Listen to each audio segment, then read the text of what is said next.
இப்பதான் 25 வந்த மாதிரி இருக்கு. ஆனா அதுக்குள்ளே முடியுது இல்லையா? இது ரொம்ப சீக்கிரம் போறது. ஆமா, டைம் நமக்காக நிக்க மாட்டேங்குது. காலம் நமக்காக நிக்காது இது மாத்தா. ரொம்ப சீக்கிரம் போறது. டைம் நமக்காக நிக்க மாட்டேங்குது. காலம் நமக்காக நிக்காது இது மாத்தா. ரொம்ப சீக்கிரம் போறது. டைம் நமக்காக நிக்க மாட்டேங்குது. காலம் நமக்காக நிக்காது இது மாத்தா. ரொம்ப சீக்கிரம் போறது. ஹரே கிருஷ்ணா. காலம் நமக்காக நிக்காது, நாம தான் காலத்துக்கு ஏற்றவாறு போகணும் இல்லையா?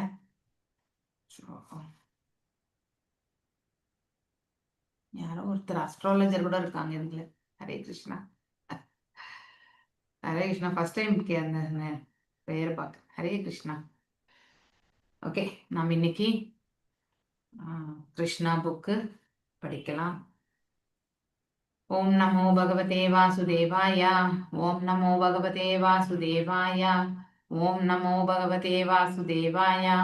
ஓம் அஜ்ஞானதிமிராந்தஸ்ய ஞானாஞ்சனேயशलाकय चक्षुरुन्मिलितं येन तस्मै श्रीगुरवे नमः. श्रीचैतन्यमनोभीष्टं स्थापितं येन भूतले स्वयं रूपा गदा मह्यं ददाति स्वपदान्तिकं. हे कृष्णा करुणा सिन्धु दीनबन्धो जगत्पते गोपेशा गोपिका कान्त राधकान्त नमस्तुते. तप्त काञ्चन गौराङ्गी राधे वृन्दावनेश्वरी ऋषभानुसुते देवी प्रणमामि हरिप्रिये. वाञ्छकल्पदारूप्यश्च कृपा सिन्धुभ्य एव च पतितानां पावनेभ्यो वैष्णवेभ्यो नमो नमः. जय श्री कृष्ण चैतन्य प्रभु नित्यानंद श्री अद्वैत गदाधर श्रीवासदि गौर भक्तवृंद. हरे कृष्णा कृष्ण कृष्ण हरे हरे, हरे राम राम राम हरे हरे. ओके. नमो विष्णुपादाय कृष्ण प्रेष्ठाय भूतले श्रीमती भक्ति वेदांत स्वामी निधि नामिनी. नमस्ते सारस्वते देवे गौरवाणी प्रचारिणी निर्विशेष शून्यवादे पाश्चात्य देशधारिणी. मूगं करोति वाचालं भङ्गुं लङ्घयते गिरिं यत्कृपातमहं वन्दे परमानंद माधवं श्री चैतन्य ईश्वरं. हरे कृष्णा. ओके. எத்தனை டாபிக் மனத்துஜி? மாதாஜி 86 மாதாஜி. இது எப்பயோ முடிச்சிருக்கணும் நம்ம, ஆனா நடுநடுல நிறைய கேப் ஆயிடுது. சுபத்திரை கடத்தி செல்லுது. ஆமா, நல்ல நேரத்துக்கு வந்துட்டேன். நீங்க அந்த வேதம் இதுல இருந்து படிக்கணும் அப்படின்னு இருந்தீங்க இல்லையா? எப்பயோ நீங்க சொன்னீங்க வேதங்களுடைய பிரார்த்தனைகள். மாதாஜி சுபத்திரை கடத்தி செல்லப்படுதல் பகவான் கிருஷ்ணர், அதுதான் மாதாஜி. ஆமாம், 86 பக்கம் 822. ஆமா, 90 அத்தியாயங்கள் இல்லையா இதுல?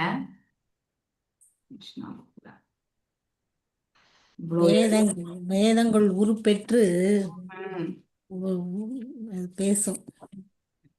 அந்த பாட்டு நல்லா இருக்கும் மாதாஜி. படிச்சு முடிச்சிட்டோம். அது கரெக்டா வந்துட்டேன்.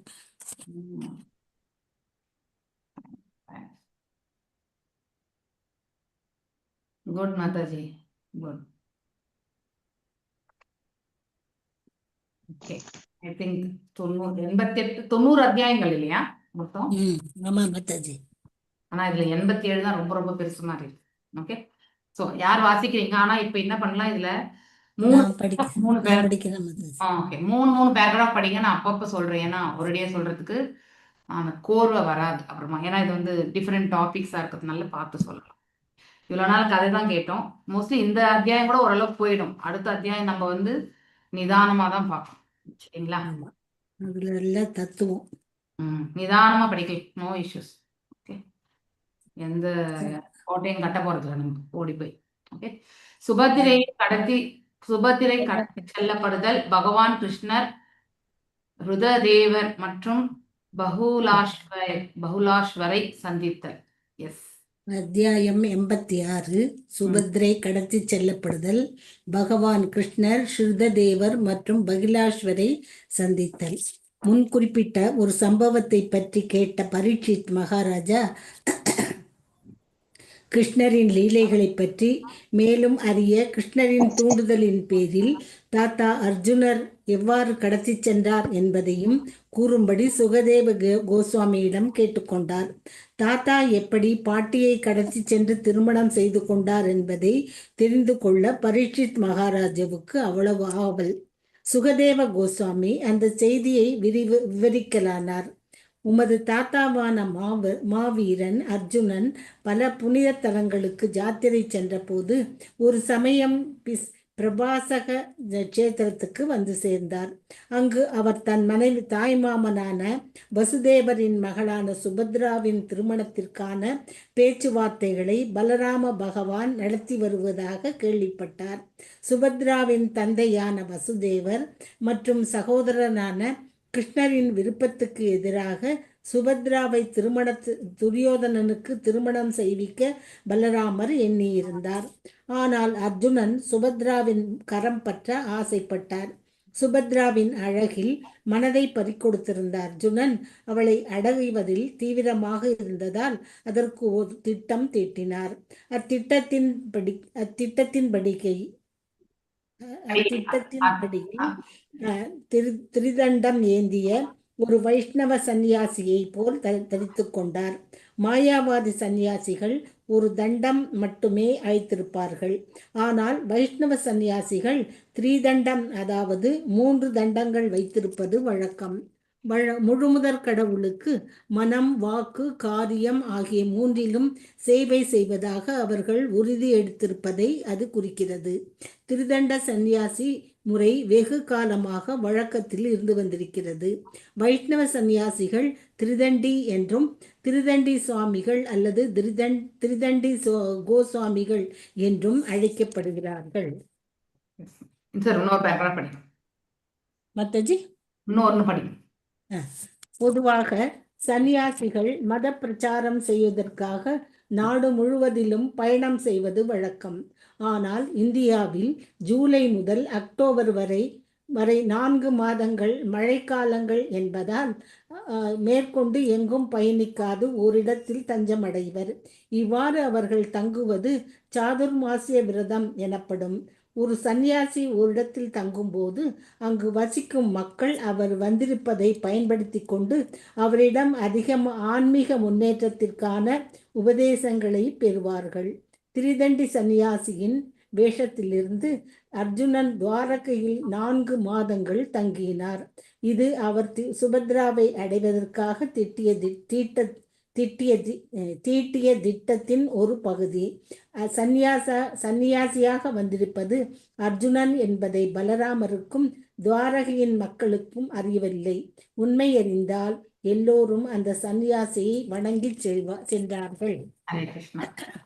சோ இப்போ அதுதான் எனக்கும் என்னடா தோணுச்சுன்னா, சுபத்திரையெல்லாம் கடத்திட்டு வர்றது எப்பயோ முடிஞ்சிருக்கணும் இல்லையா? இப்ப எதுக்கு சுபத்திரை கடத்துதல் டாபிக் இங்க வருதுன்னு நினைச்சேன். ஆனா பேரனுக்கு தன்னுடைய பாட்டி தாத்தாவுடைய கதை கேட்கணுன்ற ஆர்வம் ஐ திங்க் பரீட்சித் மகாராஜாவை கூட விதி விலக்கு கிடையாது அப்படிங்கிறது இந்த இதுல இருந்து நம்ம தெரிஞ்சுக்கணும். ஸோ அவர் என்ன பண்றாரு, அர்ஜுனருடைய பராக்கிரமம் மற்றும் அவர் எவ்வாறு சுபதிரையை மணந்தார் அப்படிங்கிற ஒரு கொஷின் இந்த இடத்துல அந்த அந்த சம்பவத்தை பற்றி அவர் தெரிந்து கொள்ளணும் அப்படிங்கிற ஆவலோட பரீட்சித் மகாராஜ் சுகதேவ சுவாமி கிட்ட கேட்கிறார். ஏன்னா அர்ஜுனரும் சிறந்த, அதாவது மாவீரனும் கூட, மேலும் சுபத்திரையை திருமணம் செய்து கொள்ளணும் என்ற ஆசையும் கூட. ஸோ ஆனா பலராமர் என்ன பண்றாருனாக்கா, சுபத்திரை அவருடைய விருப்பம் என்னன்னு கேட்காமலேயே ஸோ அவளை துரியோதனனுக்கு மனம் முடித்து கொடுக்கறதுக்காக வாக்கு கொடுக்குறாரு. ஏன்னா பலராமர் இடத்துல சீடனாவான் துரியோதனன் இல்லையா? அதுவுமே எவ்ரிதிங் இஸ் என்னது, அதாவது சுயநலத்தோடு செய்யப்படக்கூடிய செயல்கள் தான் இங்க இடத்துல பார்க்கும்பொழுது. ஸோ துரியோதனன் எல்லா இடத்துலயுமே கர்ணனையுமே அவ்வாறுதான் பிடிச்சு வச்சிருந்தான் இல்லையா? கர்ணனுக்கு அவன் ஒரு தாழ்ந்த குலத்தில் பிறந்தவன் என்பதற்காக அவனுக்கு ஒரு அங்கீகாரம் கொடுத்து அவனை ஒரு அரசனாக்கி அவனை வச்சிருந்தது கூட காரணம் என்ன, பிற்காலத்துல அவன் இந்த போர்ல தன்னை ரட்சிக்கிறதுக்காக அவன் உதவுவான் என்ற ஒரு இது, அந்த ஒரு காரணத்துக்காக அனைத்துமே ஒரு இன்வெஸ்ட்மெண்ட் மாதிரி தான் இல்லையா? ஸோ மேலும் அஸ்வத்தாமனையுமே அதே மாதிரி தான். ஸோ அஸ்வத்தாமனை பிரிச்சு வச்சிருந்தது துரோணாச்சாரியார் அவங்க தரப்புல இருந்து போர் புரியதற்கு உதவுவார்கள் என்றதற்காக. ஸோ இப்படி அனைத்துமே லாபங்களை எதிர்பார்த்து செய்யறது. ஸோ இது அதாவது ரஜோகுணத்தினுடைய இயற்கை வந்து நம்ம இதுல இருந்து நல்லாவே தெரிஞ்சுக்கலாம் இல்லையா, துரியோதனத்துல. ஸோ அப்படி இருக்கும் பட்சத்துல ஸோ இங்க யது வம்சத்தினுடைய சப்போர்ட் பிற்காலத்துல வந்து சம்பந்திங் ஆயிட்டாக்கா அவங்க வந்து நமக்கு நம்ம தரப்புல இருந்து போர் புரிவாங்க இல்லையா, பாண்டவர்களுக்கு சப்போர்ட் பண்ண மாட்டாங்க. ஏன்னா குந்தி வந்து உறவு முறை, அதாவது பிறந்த வீடு என்ற ஒரு உறவு முறை உண்டு குந்திக்கு. அதையும் தாண்டி சம்பந்தம் படுத்திட்டா இவங்க பாண்டவர்கள் வந்து நம்மளை எதிர்க்கவே மாட்டாங்க, நம்ம சொல்றபடி கடைசி வரைக்கும் இருப்பாங்க, இல்லைன்னா அவங்களுக்கு எதுவுமே கொடுக்காமலே துரத்திடலாம் இல்லையா. ஸோ இதெல்லாமே வந்து சகுனியோடைய பிளான் தான். அதன் பிரகாரம் வந்து இங்க சுபத்திரையை வந்து துரியோதனனுக்கு மனம் முடிக்கிறதுக்காக கேட்ட பொழுது பலராமரும் ஒத்துன்றார். அங்கே சுபதிரை இடத்துல வந்து கேட்கறது இல்லை. அந்த காலத்துல கூட வந்து பெண்ணுக்கு விருப்பம் இல்லாமல் திருமணம் என்பது செய்யறது கிடையாது. இது அதுவுமே அரச இதுல எல்லாம் பாத்தீங்கன்னாக்கா அவங்க வந்து சுயம்வரத்தை நடத்திட்டு இருந்தாங்க இல்லையா. பெண்ணுக்கு யாரு விருப்பமோ அவளை வந்து அவள் வந்து சென்று அதாவது மாலையிட்டு அவளை கணவனாக ஏற்றுக்கொள்ளுதல். ஸோ இந்த முறை அந்த காலத்துல இருந்திருக்கு. அப்படின்னா பெண்களுக்கு யாரை கணவனாக அடையணும்ன்ற அந்த ஆப்ஷன் வந்து கொடுத்துருந்தாங்க. இப்ப நம்ம வீட்டுல கூட நம்ம பிள்ளைகளுக்கு வந்து பெண் பார்க்குறோம் இல்லையா, அதாவது பொருத்தம் பார்க்குறோம். அதன் பிறகு அதெல்லாமே ஜாதகம்லாம் பார்த்துட்ட பிறகு கடைசியில் என்ன பண்றோம், அந்த பையனை வந்து பார்க்கும் பொழுது பெண்ணுக்கும் பிடிச்சிருந்து பையனுக்கும் பிடிச்சிருந்தா மட்டும் தான் நம்ம வந்து திருமணத்துக்கே போறோம் இல்லையா. ஃபர்ஸ்ட் லெவல் ஜாதகம் இருந்தாலும் 2வது லெவல் வந்து குடும்பம் அதெல்லாம் பார்த்துட்ட பிறகு ஃபைனலா அவங்க 2 பேருக்கு பிடிச்சிருந்தா மட்டும்தான் முன்னாடி போவாங்க. பிடிக்கலன்னா, பெண்ணுக்கு பிடிக்கலன்னா கண்டிப்பா வந்து அந்த திருமணத்தை வந்து செய்ய மாட்டாங்க இன்று காலம் வரைக்குமே. ஸோ அதையும் தாண்டி இப்போ வந்து அந்த ஆப்ஷன் கூட கொடுக்காத நிறைய நிகழ்ச்சிகள் இப்பெல்லாம் நடக்கிறதுன்னு வச்சுக்கோங்க. வீட்டுக்கே வந்து தெரியாம லிவின் ரிலேஷன்ஸ் இல்லையா, இந்த மாதிரி ஒரு கலாச்சாரத்தையும் நம்ம வந்து அடியோட நம்ம வந்து அழிச்சுட்டு இருக்கக்கூடிய ஒரு சூழ்நிலையில தான் நம்ம போயின்னு இருக்கோம் இல்லையா. நம்ம எல்லாருமே நாகரீகம் என்ற பெயர்ல வந்து மேலை நாட்டினுடைய கலாச்சாரத்தை நாம பின்பற்றுறோம், ஆனா நம்ம கலாச்சாரத்தை வந்து மேலை நாட்டவர்கள் பின்பற்றுகிறார்கள் இல்லையா. ஸோ எல்லாமே உல்டா. ஸோ இப்போ இந்த காலகட்டத்துல ஸோ இங்கே சுபத்ராவை வந்து திருமணம் செய்யணும். இதுக்காக அர்ஜுனர் என்ன பண்றாருனாக்கா, இந்த சாதுர் மாசத்துல வந்து ரிஷிமுனிகள் எங்கேயுமே போக மாட்டாங்க, ஓரிடத்துல தங்கி கொண்டு இல்லையா இறைவனுக்கு தொண்டாற்றி கொண்டு உபன்யாசங்கள் கொடுக்கறது இதெல்லாம் செய்வாங்க. ஸோ அந்த மாதிரி வந்து அர்ஜுனர் வந்து திரிதண்டி அப்படின்னா ஒரு வைஷ்ணவ சன்னியாசி. ஸோ அதாவது பிஎம்டபிள்யூ எப்பயுமே ராதிகா மாதாஜி சொல்லுவாங்க இல்லையா, body mind and words. So அந்த இதுல வந்து பார்த்தீங்கன்னாக்கா உடல் மனம் மற்றும் வந்து வார்த்தை, இந்த 3 தான் வந்து திரிதண்டி வந்து குறிக்கும். ஸோ அதுதான் வைஷ்ணவர்களுடைய இது. அந்த 3 குச்சி வந்து பார்த்தீங்கன்னா ஒன்னா கட்டியிருப்பாங்க. ஏகதண்டம் வந்து அத்வைதம், திரிதண்டி என்பது ஸோ 3, அதாவது மனதளவிலையும் இல்லையா வார்த்தைகளாலும் அடுத்து வந்து உடலாலுமே இறைவனுக்கு தொண்டு புரியறது. ஸோ இந்த 3மே உபயோகப்படுத்த அதுதான் திரிதண்டி. ஓகே, இப்படி அவர் என்ன பண்றாருனாக்கா அந்த மழை காலத்துல வந்து அங்கே பிரபாஸ் அப்படின்ற அந்த இடத்துல இன்னொன்னு என்ன மாதாஜி, உடல் வார்த்தைகள், உடல் மனம் வார்த்தை, மனம், body mind words. BMW car ஞாபகம் வச்சுக்கோங்க மாதாஜி, பாடி மைண்டு வேர்டு. ஓகே, அதுதான் வந்து உடல் மனது அதுக்கப்புறம் வார்த்தை. ஓகே சரிங்களா. ஸோ இப்படி பிரச்சாரங்கள் ஊரா பிரச்சாரம் செய்யாம ஒரு இடத்துல வந்து இருக்கிறது. பிரபாஸ் என்ற இடத்துல வந்து ஸோ அர்ஜுனர் வந்து அங்கே சேர்கிறார், 4 திங்கள் அங்கே இருக்கார் அப்படிங்கிறது தான் இப்போ நாம் இது வரைக்கும் படிச்சிருக்கிறது. ஸோ அப்போ அர்ஜுனர் வந்து இந்த வைஷ்ணவா வேடத்துல வந்திருந்தாலும் அவரை வந்து பலராமரோ அங்க இருக்கக்கூடிய மக்களோ வந்து அடையாளம் காணவில்லை அப்படிங்கிற கருத்தோட இந்த பேராகிராஃப் நிறைவு பெறுகிறது. எஸ் பத்மாவதி வாசி. ஹரே கிருஷ்ண மாதாஜி. ஒரு நாள் பலராம பகவான் அந்த சன்னியாசியை பகல் உணவுக்காக தம் இல்லத்துக்கு அழைத்திருந்தார். சன்னியாசிக்கு விதவிதமான சுவையுள்ள உணவுகள் வழங்கப்பட்டன. அவரும் திருப்தியாக உணவருந்தினார். உணவருந்திய போது அர்ஜுனன் சுபத்ராவின் அழகை கண்டு ரசித்துக் கொண்டிருந்தார். அவளிடம் கொண்ட காதலால் அர்ஜுனனின் கண்கள் பிரகாசமடைந்தன. ஒளிவீசிய கண்களுடன் அவர் அவளை பார்த்து கொண்டிருந்தார். அவளை எப்படியாவது மனைவியாக்கி கொள்ள வேண்டும் என்ற ஆவல் அவருள் எழுந்தது. அந்த தீவிர இச்சையின் காரணமாக அவரின் மனம் மிகவும் சஞ்சலமடைந்தது. பரீட்சித் மகாராஜாவின் தாத்தாவான அர்ஜுனனும் அதிசயக்கத்தக்க அழகையுடையவர். எனவே அவரின் அழகில் மயங்கிய சுபத்ராவும் அர்ஜுனனையே கணவனாக அடைவதென்று மனதில் தீர்மானித்தாள். அர்ஜுனனை காண்பதில் அவளுக்கும் மகிழ்ச்சியாதலால் அவரை பார்த்த போதெல்லாம் புன்னகை பூத்தாள். இதனால் அர்ஜுனன் அவளிடம் கொண்டிருந்த காதல் மேலும் அதிகரித்தது. இவ்வாறாக சுபத்ராவும் அர்ஜுனனும் ஒருவரையொருவர் மணப்பதென்று தீர்மானித்த அர்ஜுனன் ஒவ்வொரு நாளும் 24 மணி நேரமும் அதற்கான திட்டத்தை பற்றி சிந்திப்பதில் செலவிட்டார். எப்போதும் சுபத்ராவையே எண்ணிக்கொண்டிருந்ததால் அவர் கன நேரமும் மன அமைதியின்றி இருந்தார். ஒரு சமயம் சுபத்ரா ஆலயங்களில் தரிசிப்பதற்காக ரதத்தில் ஏறி துவாரகையின் கோட்டையை விட்டு வெளியே வந்தாள். அர்ஜுனன் அந்த சந்தர்ப்பத்தை பயன்படுத்தி கொண்டு வசுதேவர் மற்றும் தேவகியுடன் அனுமதியுடன் அவளை கடத்தி சென்றார். சுபத்ராவின் ரதத்தில் ஏறிக்கொண்டு அவர் யுத்தத்திற்கு தயாரானார். தன்னை தடுக்க வந்த சைனிகர்களை தன் வில் அம்புகளால் தாக்கி நிறுத்திவிட்டு அவர் சுபத்ராவை கவர்ந்து சென்றார். இவ்வாறு அர்ஜுனன் சுபத்ராவை கவர்ந்து சென்ற பொழுது அவளின் உறவினர்களும் குடும்பத்தினரும் அழுது புலம்பினார்கள்.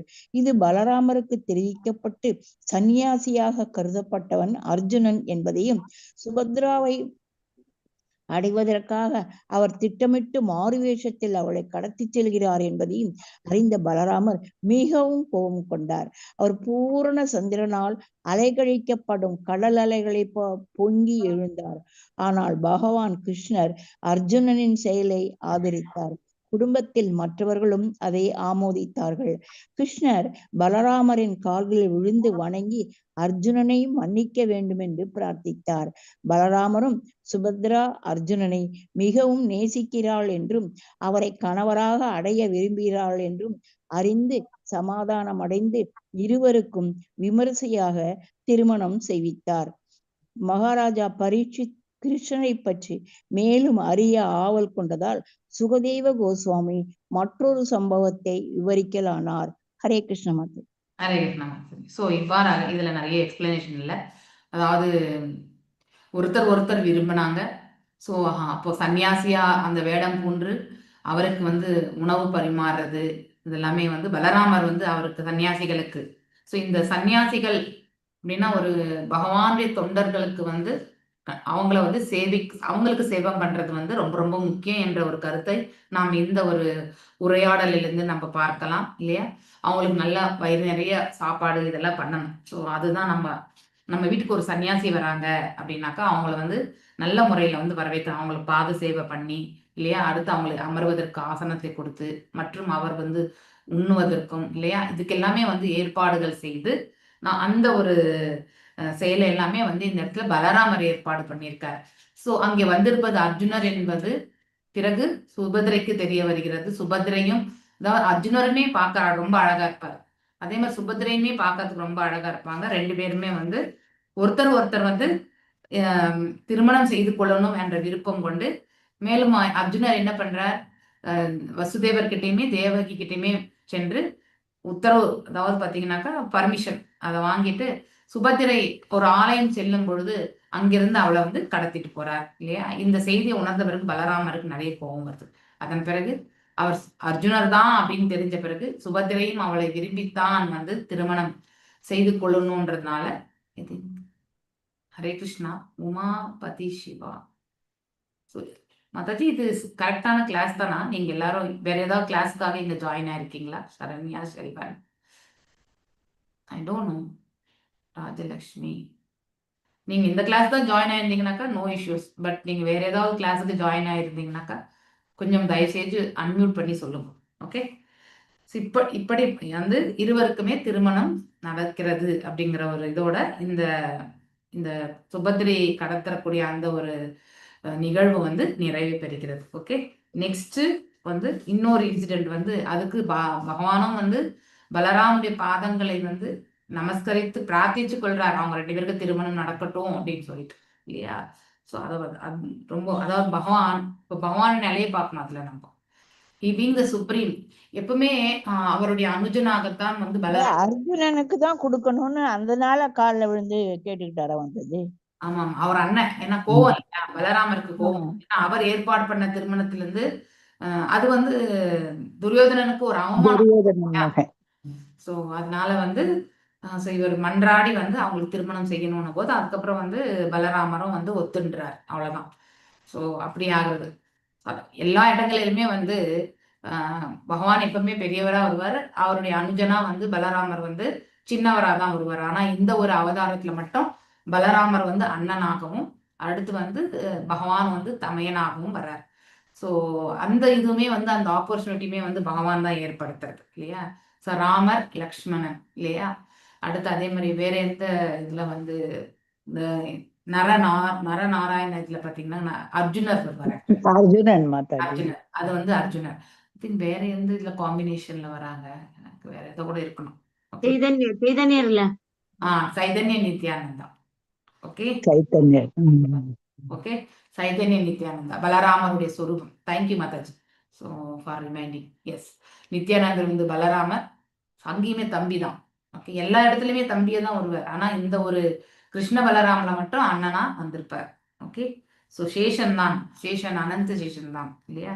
எஸ், நெக்ஸ்ட் பத்மா மாதாஜி, வேற யார் வசிக்கிறீங்க? ஹரே கிருஷ்ணா மாதாஜி. வேதா பேஸ்ல இருந்து படிக்கட்டா மாதாஜி? இல்ல மாதாஜி, தமிழ்ல படிங்க. ஏன்னா அடுத்தவங்களுக்கு தமிழ்ல தான் மாதாஜி. ஆனா அது நல்லாவே இருக்காது மாதாஜி. Okay Mataji, okay. ஹரே கிருஷ்ணா. ஹரே கிருஷ்ணா. உங்ககிட்ட புக் இல்லைங்களா மாதாஜி? ஹரே கிருஷ்ணா மாதாஜி. நான் வேற இடத்துல இருக்கேன், அதான் பார்த்தேன். ஹரே கிருஷ்ணா மாதாஜி. ஆனால் பகவான் கிருஷ்ணர் அர்ஜுனன் செயலை ஆதரித்தார். குடும்பத்தில் மற்றவர்களும் அதை ஆமோதித்தார்கள். கிருஷ்ணர் பலராமனின் கால்களில் விழுந்து வணங்கி அர்ஜுனனை மன்னிக்க வேண்டும் என்று பிரார்த்தித்தார். பலராமனும் சுபத்ரா அர்ஜுனனை மிகவும் நேசிக்கிறாள் என்றும் அவரை கணவனாக அடைய விரும்புகிறாள் என்றும் அறிந்து சமாதானமடைந்து இருவருக்கும் விமரிசையாக திருமணம் செய்வித்தார். மகாராஜா பரீட்சித் கிருஷ்ணரை பற்றி மேலும் அறிய ஆவல் கொண்டதால் சுகதேவ கோஸ்வாமி மற்றொரு சம்பவத்தை விவரிக்கலானார். விதேக நாட்டின் தலைநகரான மிதிலையின் ஒரு கிரகஸ்த பிராமணர் வசித்து வந்தார். ஸ்ருததேவர் என்ற பெயருடைய அவர் பகவான் கிருஷ்ணரின் பரம பக்தர். எப்போதும் கிருஷ்ண உணர்விலிருந்து பகவானையே சேவித்து வந்ததால் மிகுந்த மன அமைதியுடன் பற்றற்று வாழ்ந்தார். கல்வியில் சிறந்தவரான அவர் எப்போதும் கிருஷ்ண உணர்வில் இருப்பதை தவிர வேறு எதையும் விரும்புவதில்லை.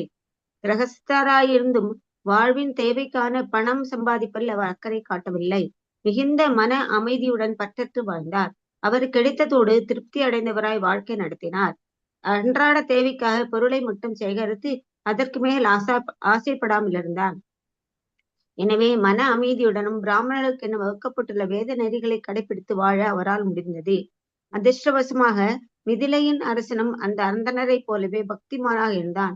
புகழ்மிக்க அவ்வரசனின் பெயர் பகுலாச்சவன் என்பதாகும். அவன் நல்லாட்சிக்காக எங்கும் புகழ் பெற்றிருந்தான்.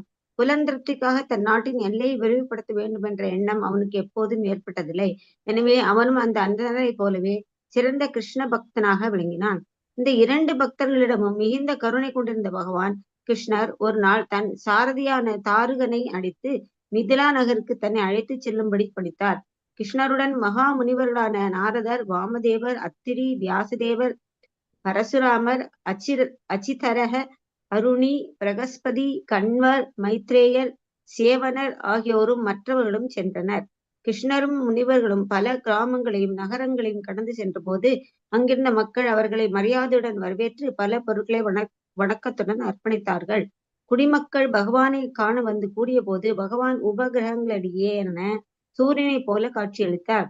அந்த பிரயாணத்தின் போது கிருஷ்ணரும் முனிவர்களும் ஆனர்த்தம், தன்மம், குரு ஜாங்கலம், கங்கம், மஸ்தியம், பாஞ்சாலம், குந்தி, மதுகேகயம், கோசலம், அர்ணம் ஆகிய நாடுகளை கடந்து சென்றார்கள். இந்த நாடுகளின் குடிமக்கள் எல்லாம் கிருஷ்ணரை நேருக்கு நேர் காணும் நல்வாய்ப்பினை பெற்றார்கள்.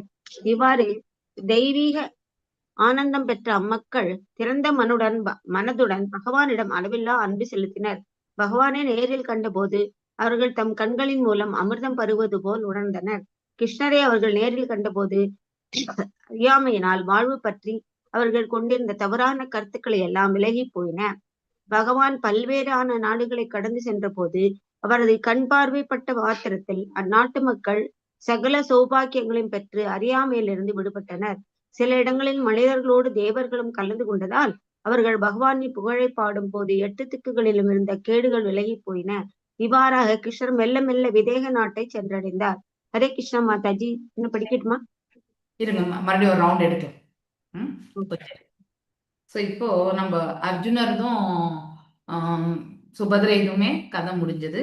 இப்போ மேலும் வந்து பரீட்சித் மகாராஜ் என்ன பண்றாரு, சுகதேவ கோஸ்வாமி கிட்ட தன்னுடைய அதாவது கிருஷ்ணருடைய லீலைகளை பற்றி இன்னும் நிறைய கேட்கணும் அப்படிங்கிற ஒரு இது சொல்லும் பொழுது, இப்போ விதேக நாட்டுக்கு செல்வதற்காக கிருஷ்ணர் வந்து போகணும்னு நினைக்கிறார்.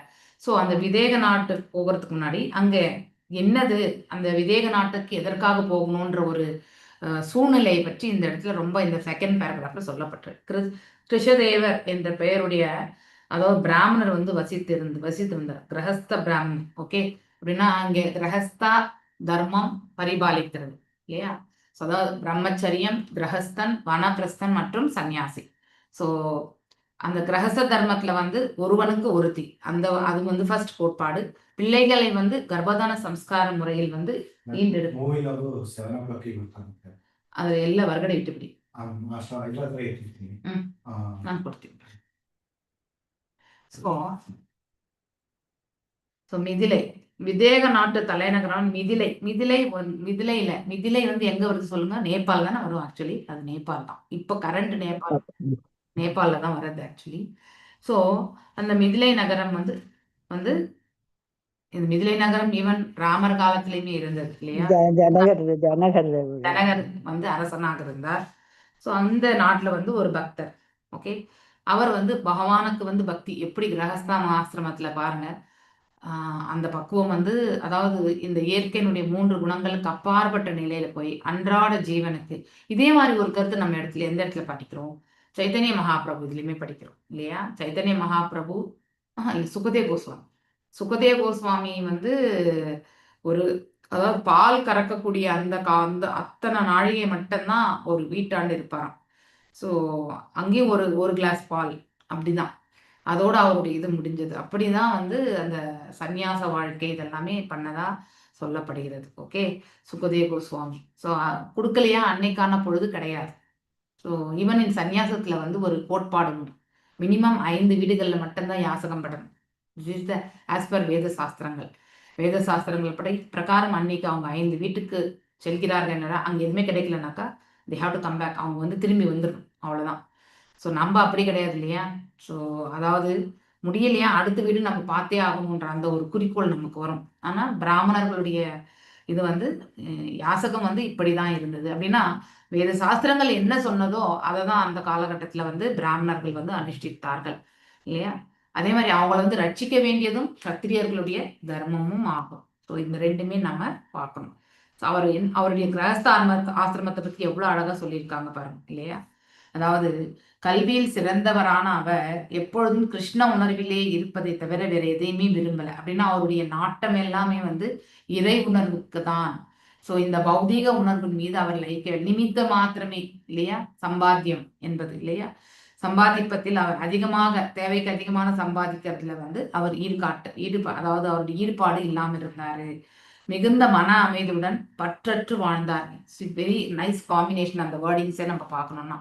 ஓகே, அதாவது பற்றற்று வாழ்றது வேற, ஆனா அந்த பற்றற்ற நிலையில ஆனந்தமா வாழ்றது என்பது மிகப்பெரிய அது கடினமான சூழ்நிலை.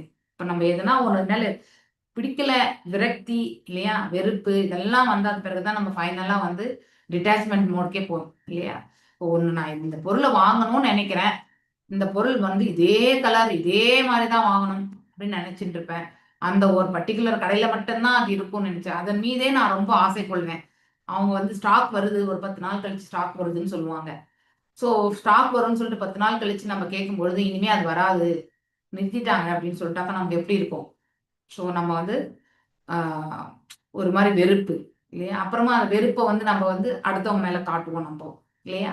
இதெல்லாம் உண்டு. சின்னதா பௌதீக செயல் தான், ஆனா அதுலயுமே நாம இவ்வளவு நிகழ்வுகள் என்பது உண்டு. ஆனா இந்த இடத்துல அவர் வந்து எவ்வாறு அவரால் வந்து பற்றற்ற நிலையில் இருக்க முடிஞ்சது? ஏன்னா ஒருவர் வந்து பற்றற்ற நிலைக்கு போகணும்னா பகவானுக்கு திருத்தொண்டு புரிந்தால் மட்டும்தான். ஸோ ஒன் ஆஃப் த செஷன்ஸ்ல வந்து நேற்று கேட்டதுல வந்து இன்னொரு டாபிக் கூட நான் சொல்றேன். அதாவது ரசம் என்பது உறவு முறை என்று சொல்லப்படுவது ரிலேஷன்ஷிப்பை குறிக்கும். ஒரு ரிலேஷன்ஷிப் ஏற்படணும்னா மினிமம் 2 பேருன்னா இருக்கணும் இல்லையா?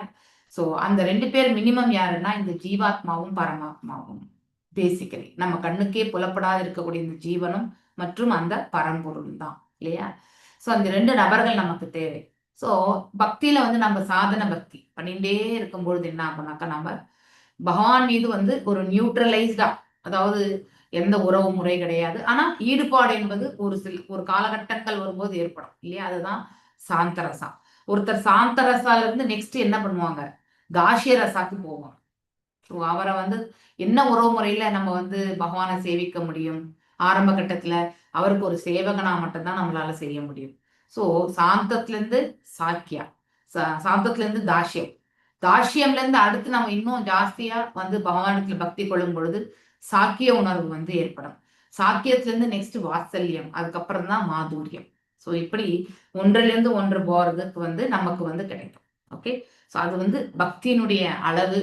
நம்ம எந்த அளவுக்கு இறைவனை மட்டுமே நம்பி இருப்போம், அதை வச்சுதான் இந்த அளவுகள், அதாவது இந்த வேறுபட்ட நிலைகள் வந்து நம்மளால அதாவது உணர முடியும். ஓகே, ஸோ இப்படி இருக்கும் பொழுது அவர் வந்து பற்றற்ற நிலையில இருக்காரு, ஆனா ஆனந்தமா இருக்கார். கான்ட்ரடிக்டரியான வேர்ட்ஸ் இல்லையா? பற்றற்ற நிலையில இருக்கிறவங்க எல்லாருமே ஆனந்தமா எப்படி இருப்பாங்க இல்லையா? ஸோ வெறுப்பா தான் இருப்பாங்க. ஒரு அதாவது முகத்துல ஒரு ஆனந்தம் என்பது இருக்காது, இல்ல வந்து வெறுப்பு கூட இருக்காது. ஒரு மாதிரி நியூட்ரலைஸ்டா, ஒரு விருப்பு வெறுப்பு இல்லாத ஒரு நிலையில இருக்கிறது தான் பற்றற்ற நிலை. ஆனா இங்க வந்து அந்த வார்த்தை என்ன சொல்லப்பட்டிருக்கு? ஆனந்தமாக இருப்பார் என்று. சோ அது எதை குறிக்கிறது என்றால் அந்த ஜீவன் வந்து இறைவனோட சம்பந்தத்தை ஏற்படுத்தி இல்லையா? சோ உறவு முறை ஏற்பட்டாலே ஆட்டோமேட்டிக்கலி சம்பந்தம் ஏற்பட்டா அவருக்கு திருத்தொண்டு பண்றதுக்கான அந்த வாய்ப்பு நமக்கு கிடைக்கப்பெறும். சோ திருத்தொண்டு செய்வதால் மன நிறைவு ஏற்படும் இல்லையா? அந்த மன நிறைவால் நாம வந்து மனது வந்து ஆனந்தம் கொள்கிறது. அதுதான் வந்து பிரயோஜனம் இல்லையா? சோ அந்த பிரயோஜனம் தான் இந்த இடத்துல சொல்றாங்க. மேலும் பணம் மிகுந்த மன அமைதியுடன் பற்றற்று வாழ்ந்தார். அதை நீங்க அண்டர்லைன் பண்ணி வச்சுக்கோங்க. அவர் கிடைத்ததோடு அவருக்கு என்ன கிடைக்கிறதோ அதை திருப்தி அடைந்தவராக வாழ்க்கை நடத்தினார். அன்றாட தேவைக்கான பொருளை மட்டுமே சேகரித்து இல்லையா, அதுக்கு மட்டும் சம்பாத்தியம் செய்து அதற்கு மேல் ஆசைப்படாமல் இருந்தார். சோ இந்த ஒரு கருத்துல இருந்து நம்ம என்ன தெரிஞ்சுக்கணும்? நமக்கு என்ன எவ்வளவு வேணுமோ அவ்வளவு சம்பாதிச்சா போதும். அதுக்கு மேல நம்ம வந்து ரொம்ப அலைஞ்சு சம்பாதிக்க வேண்டிய அவசியம் கிடையாது இல்லையா? மெயின்டைன் பண்றதுக்கு நமக்கு என்ன வேணுமோ அதை சம்பாதிச்சா போதும். கடைசி வரைக்கும் அதிகமாக சம்பாதிச்சு நம்ம ஒண்ணும் பண்ண போறது இல்லை இல்லையா? அதை மறுபடியும் சேர்த்து வச்சு அதுக்கு ஒரு செக்யூரிட்டி இதெல்லாம் நம்ம பண்ணணும் இல்லையா? ஸோ அதெல்லாம் ரொம்ப கஷ்டம். வயோதிகமான காலத்துல அதை இன்னும் மேனேஜ் பண்றது கஷ்டம். ஏன்னா நமக்கு அதே மாதிரி ஞாபக சக்தி இருக்குமா இல்லையா? நம்ம யார்கிட்ட கொடுக்க கூடாதுன்னு நினைக்கிறோமோ அவங்க கிட்ட கூட நம்ம கடைசியில கொடுத்துருவோம். ஒன்றும் பண்ண முடியாது. ஏன்னா இந்த மறதியினுடைய நிலை. ஸோ வயதான பிறகு நம்முடைய கான்சியஸ் வந்து கரெக்டா இருக்காது. அப்போ நம்ம வயதுல இருக்கும் பொழுது இன்னாருக்கு இது அப்படிங்கறத வந்து, அதாவது அதுக்கான ஒரு ப்ராசஸ் எல்லாம் நம்ம வந்து கரெக்டா வச்சிருக்கணும். வயதான பிறகு என்ன ஆகும்னாக்கா அவர் மைண்ட் வில் சேஞ்ச். ஓகே, 60-70 வயசுக்கு மேல போனா அவங்க வந்து ஸ்திரத்தன்மை வந்து குறைவது. ஏன்னா உள்ள இருக்கக்கூடிய உறுப்புகளும் அதே மாதிரிதான். இந்த நரம்பு எல்லாமே தளர்ச்சி அடையும் பொழுது அதற்கேற்றவாறுதான் வந்து இந்த உள்ளப்புற உறுப்புகள் வந்து செயல்பட ஆரம்பிக்கும். அப்ப நமக்கு நம்பிக்கையுமே குறைவாகும் இல்லையா? உடல் வலிமை குறையும், மன நம்பிக்கை குறையும். அப்போ என்ன ஆட்டோமேட்டிக்கலி நம்முடைய சிந்தனைகளுமே வந்து மறதிக்கு வந்து சுலபமாக ஆட்கொள்ளப்படும். சோ இதுதான் வயோதிகத்தினுடைய நிலை இல்லையா? சோ அப்படி இருக்கும். சில பேர் வந்து அதாவது பக்தி செய்து அவங்க வந்து யுக்த வைராக்கியத்துல வந்து அவங்க 80 வயசானாலும் 85 வயசானாலுமே வந்து ஸ்திரமா இருக்கக்கூடியவங்க எல்லாமே உண்டு. ஸோ அந்த இது வந்து அவங்களுடைய சுக்ருதி அது. ஆனா அது வந்து ஏதோ 1000ல் 1 இல்ல 100ல் 1 தான் இருக்கும். ஸோ அந்த மாதிரி எல்லாருக்குமே இருக்காது இல்லையா? ஸோ இப்போ 40 வயசு 30 வயசு ஆனாலே கூட இப்பெல்லாம் வந்து சுகர் பிபி வர்றதுக்கான வாய்ப்புகள் அதிகமா இருக்கு. அந்த காலகட்டங்களில் வாழ்ந்துட்டு இருக்கோம். எனவே மன அமைதியுடன் பிராமணர்கள் என வகுக்கப்பட்டுள்ள வேத நெறிகளை கடைபிடித்து வாழ அவரால் முடிஞ்சது. செல்ஃப் கண்டெய்ன்ட் பௌதிகத்துல யாருக்கு வந்து மன நிறைவு ஏற்படுகிறதோ அவங்களால ஆன்மீகத்துல வந்து முன்னேற முடியும். பௌதிகத்துல வந்து நம்ம மன நினைவு கொள்ளலைன்னா ஆன்மீகத்துல நம்ம என்ன செயல்பட்டாலுமே அதுல வந்து நாம அதாவது அதாவது முன்னேற்ற பாதை என்பது அவ்வளவு சுலபமா இருக்காது. நிறைய தடை கற்கள். ஏன்னா நமக்கே வந்து குழப்பம், கலக்கம், இது ரைட்டா அது ரைட்டா அப்படிங்கலாமே தோண ஆரம்பிக்கும். அப்படின்னா உண்மையான தத்துவங்கள் என்னன்றதை வந்து நம்ம புரிஞ்சுக்காமலே நம்ம என்ன புரிஞ்சுட்டோமோ அதை வச்சு நம்ம அதுதான் ரைட்டுன்னு போயிடுவோம் நம்ம. அப்போ அந்த பௌதிகத்தோடு நம்ம எவ்வளவு மிக்ஸ் ஆயிருக்கிறோமோ அவ்வளவுமே நமக்கு வந்து தொந்தரவுகள் தான். ஓகே, ஸோ ஐ திங்க் அதிர்ஷ்டவசமாக மிதிலையின் அரசனும் அந்தனரை போலவே, ஸோ அந்த மிதிலையினுடைய அரசனும் அதே மாதிரியான ஒரு நல்லாட்சி புரிந்து இல்லையா, தன் நாட்டின் எல்லை விரிப்படுத்த வேண்டும் என்ற எண்ணமோடு அவனுக்கு இருக்கிறத கொண்டு அவன் வந்து எல்லாம் இங்க இருக்கக்கூடிய மக்களுக்கு நாம சேவை செய்தாலே போறோம், அவங்களை நல்லபடியா காப்பாற்றினா போறோம் அப்படிங்கிற ஒரு மன நிறைவோடு அவன் செயல்பட்டு கொண்டிருந்தான். இவர்கள் இருவருமே வந்து கிருஷ்ணருடைய பக்தர்கள் இல்லையா. இந்த 2 பக்தர்களும் மிகுந்த கருணை கொண்டிருந்த பகவான் கிருஷ்ணர் ஒரு நாள் தனது சாரதியான தாருகனை அழைத்து மிதிலா நகருக்கு தன்னை அழைத்து செல்லும்படி பணித்தார். ஒரு நாள் வந்து தாருகனுக்கு சொல்றார், என்னை மிதிலா நகருக்கு கூட்டிட்டு போ அப்படின்னு சொல்லிட்டு.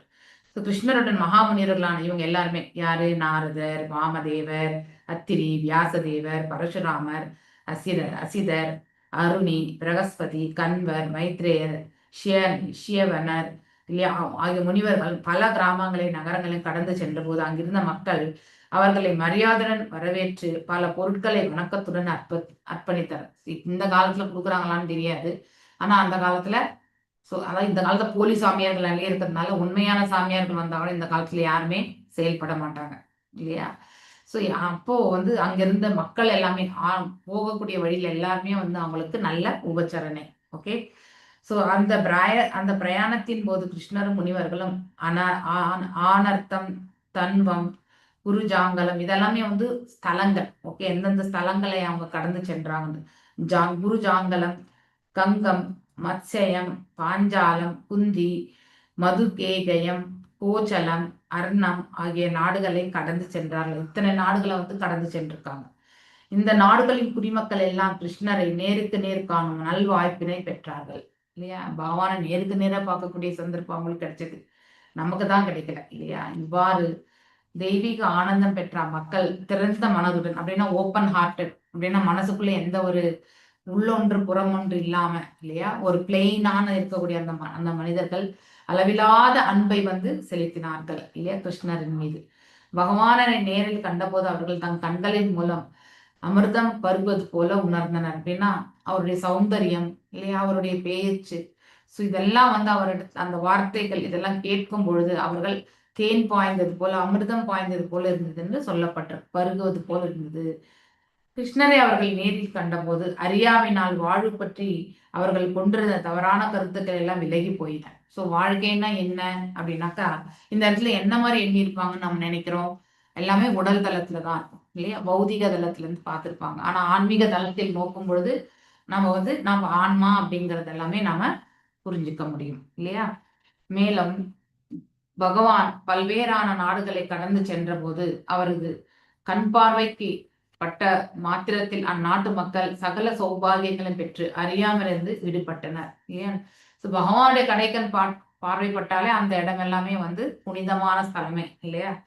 சோ மேலும் சில இடங்களில் மனிதர்களோடு தேவர்களும் கலந்து கொண்டதால் அவர்கள் பகவானின் புகழை பாடும்போது 8 திக்குகளிலும் இருந்து கேடுகள் விலகி போயின. அதாவது பகவானை பற்றி பாடினால் நம்மளை சுத்தி எல்லாமே பாசிட்டிவான ஒரு என்விரான்மெண்ட் அப்படிங்கிறது வந்து இந்த ஒரு லைன்ல இருந்து நம்ம தெரிஞ்சுக்கலாம் இல்லையா. எந்த அளவுக்கு நம்ம நாம ஜபங்கள் சொல்றோமோ அந்த அளவுக்கு நம்ம வந்து தூய்மைப்படுத்தப்படுகிறோம், நம்மளை சுத்தி வந்து ஒரு ஒரு நல்ல ஒரு நிலை வந்து ஏற்படுகிறது, சூழ்நிலை ஏற்படுகிறது. அது நம்ம சுத்தி இருக்கிறவங்க எல்லாருக்குமே வந்து நன்மையை பயக்குகிறது. எஸ்பெஷலி சாலிகிராமம் பூஜை பண்ற வீட்டுல வந்து பாத்தீங்கன்னாக்கா அவங்கள சுத்தி ஒரு ஒரு 2 கிலோமீட்டருக்கு வந்து 2-3 கிலோமீட்டர் வந்து பாத்தீங்கன்னாக்கா நல்ல பாசிட்டிவா தான் இருக்கும் அப்படின்னு சொல்லுவாங்க. அங்க எதுவுமே வந்து தவறான விஷயங்கள் வந்து அண்டவே அண்டாதுன்னு சொல்லுவாங்க. ஸோ சாலிகிராமத்தினுடைய மகிமை அது ஆக்சுவலி. எஸ், வேற யார் வாசிக்க போறீங்க? சாலிகிராம பிரபு உங்ககிட்ட புக் இருக்கா?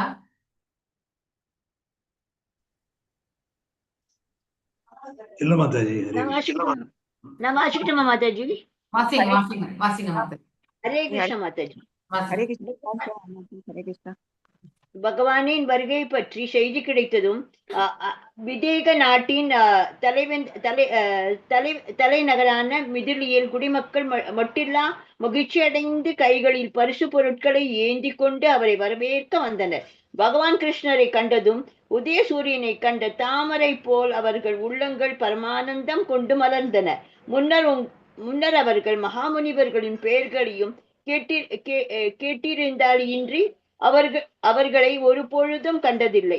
இப்பொழுது கிருஷ்ணரின் கருணையால் அம்முனிவர்களையும் பகவான் கிருஷ்ணரையும் தமையும் நேரில் காணும் நற்பேறு அவர்களுக்கு கிட்டியது.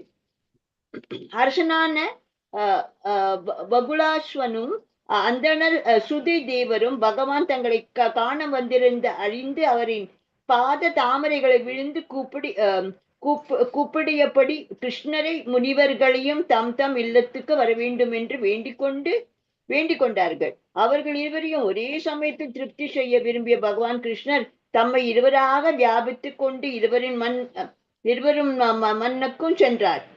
ஆனால் அரசனோ அந்தனரோ கிருஷ்ணர் மற்றவர்கள் மனைக்கு சென்றிருப்பதை அறியவில்லை. இருவரும் தம் மனைக்கு மட்டுமே கிருஷ்ணர் வந்திருப்பதாக எண்ணினார்கள். இவ்வாறு அவரும் அவரது சகாக்களும் இரு வீடுகளும் இருந்து அந்தணரும் அரசனும் அவர் தாம் வீட்டில் மட்டுமே இருந்ததாக எண்ணியது முழுமுதற் கடவுளின் மற்றொரு சிறப்பு.